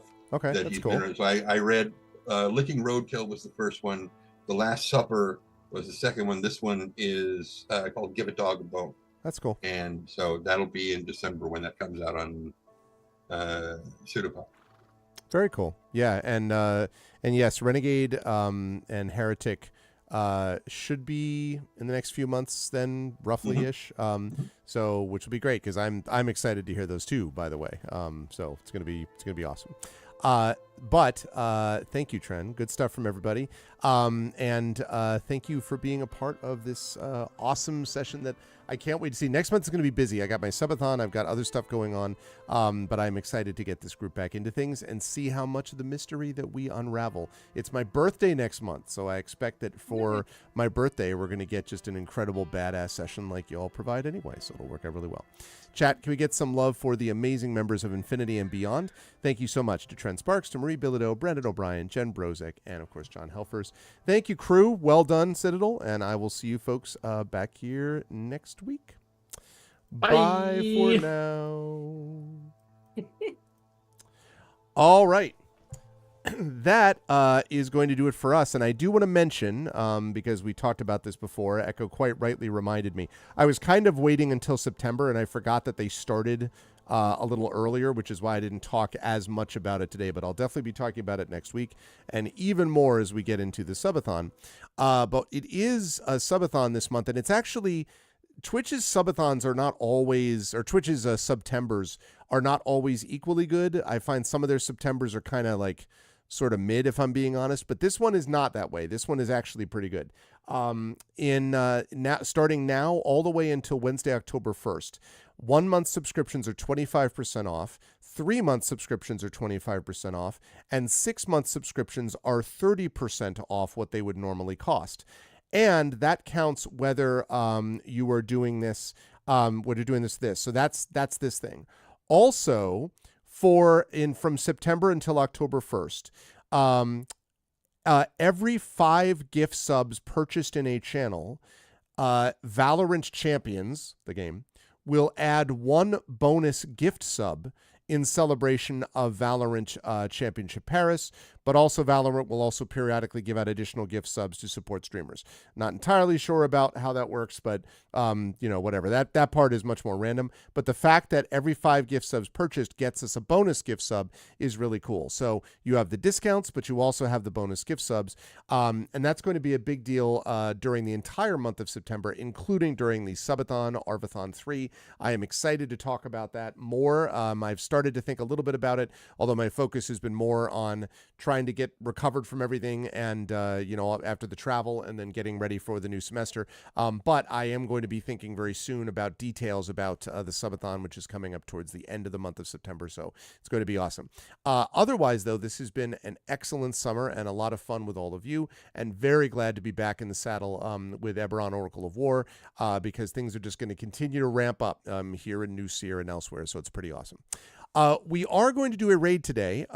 So if you are not a sub, you're going to type this in when you're brought over automagically. The Arvanauts have landed, followed by Twitch raid, uppercase TWITCH, uppercase RAID.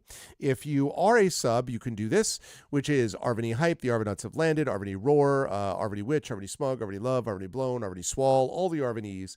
When you are brought over automagically to the place that we are going to raid, it is good for you and it is good for the channel that we're raiding. Speaking of that, thank you to Dungeon Delvers for the raid as well, because that was awesome and I appreciate it. If you have not already done so, please follow the channel. That is always appreciated. You will get those custom sub badges. Hold on one second while I get rid of this. And also this. There we go. You will get... yes, first of all, follow the channel if you haven't done so already. Please subscribe to our YouTube channel. That is !ArvTube, which will get you to subscribe. It's free for you to do that, but it really helps us out. Get you access to the content on there. I have a new playlist that I've started, a new series of shorts called Greg Talks Writing. I think I've already got 10 or 11 shorts out there.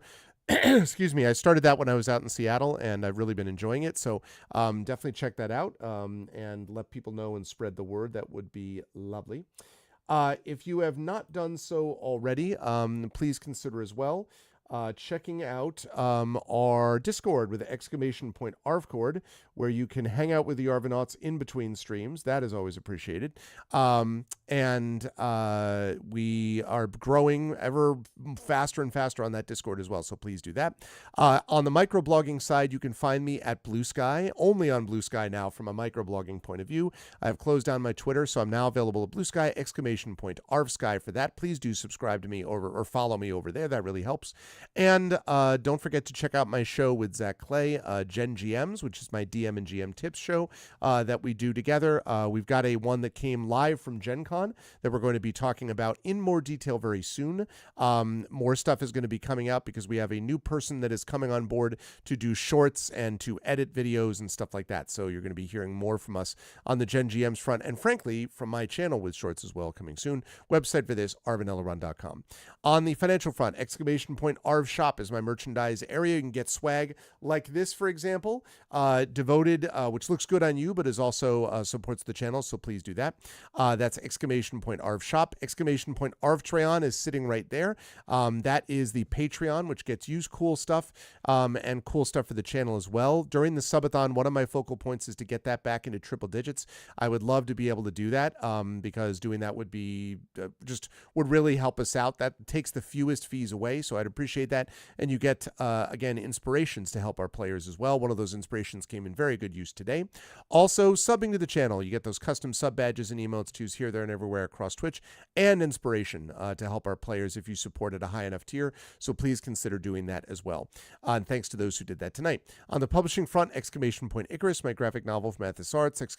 !Library, my Tales and Tomes, The Forbidden Library. That's my 5e adventure and sourcebook from Alligator Alley Entertainment. And !Greyshade is my Greyshade IP, Greyshade Renegade Heretic, the Grey Assassin trilogy from Athos Arts. You can get those books at that link, critically acclaimed and best-selling in the case of Greyshade. You can get those at that link. You can also get the audiobook of Greyshade from our very own Trent Sparks, as you just heard, and you also will be able to soon be getting Renegade and Heretic from Trent Sparks audiobooks, the last two books in the Grey Assassin trilogy, so please make sure to check that out. You can also pre-order the tabletop role-playing game of Greyshade, being designed by Brandon O'Brien. You had a chance to see or hear about the playtest that Jen just talked about and praised, and that was thanks to players like Jen being awesome, but also because Brandon has done a wonderful job of the game. So you'll be able to pre-order that. That's coming out from Alligator Alley also in the next couple of months. There'll be a lot going on in the fall, which is very exciting. And as always, !BLM, Black Lives Matter, important to affirm and assert the significance and importance of Black lives. !Help Now, the World Health Organization page on suicide prevention. Important to reach out to others when you need help and reach out to others when they need help as well. And !Ukraine, UKRAINE, to help the people of Ukraine as they fight back against an illegal and illegitimate war with bravery and courage, and send the message that we'll do so for others in that situation in the future. Thank you to my wonderful mods. Thank you to Prince Justin, Triffity Mats. Thank you, of course, to the Rising Tides, the best mods in the business. Thank you, thank you. Thank you to my wonderful Patreon supporters and subscribers. Thank you to Prince Justin, Triffid, the Rising Tides. Thank you to Echo Alpha X5. And thank you so much to my wonderful viewers. Thank you to Betrader, to Emerald, to Gaia Shield. Thank you to Mr. Jonas. Thank you to Nonstop. Shattermage lurking there. What's up, Shatter? We were just talking about you earlier, actually. Thank you to Gaia Shield. Thank you to Mr. Jonas. Thank you to Nonstop, who's hanging out there. Thank you to Alami. Thank you to Poetic Prophetess. Thank you to Radio Johnny Panda, about which more in a moment. Thank you to Rick V. Thank you to Vadum. And thank you, of course, to Wispy Song. Good to see you as well, Wispy. And a special thanks tonight to my wonderful Infinity and Beyond crew. Thank you again to Tren. Thank you to Marie. Thank you to Brandon. Thank you to Jen. Thank you to John for being awesome. That is going to do it for me. I will be back to you folks next month, by which I mean on Tuesday, with the September schedule, which will be a lot of fun, a lot of games going on, but we're going to finalize that schedule in the next couple of days. Your last landing yesterday as a first officer. Wow, does that mean you're now promoted to captain, Shatter? Is that what that means? You're now officially a captain?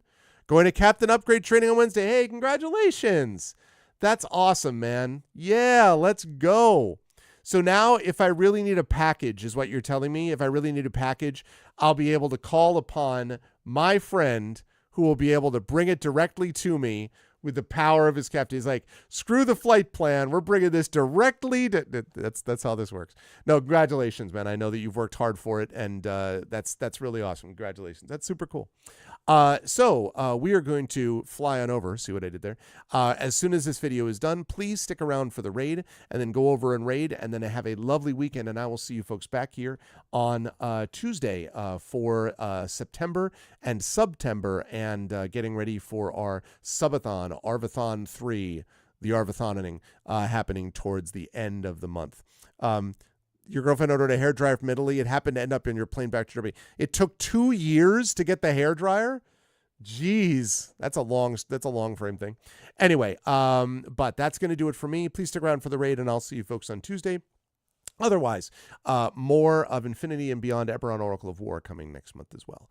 That's it for now. Everyone stick around for the raid, and I'll talk to you folks soon. Until then, everyone, please be good to each other, and have a good night.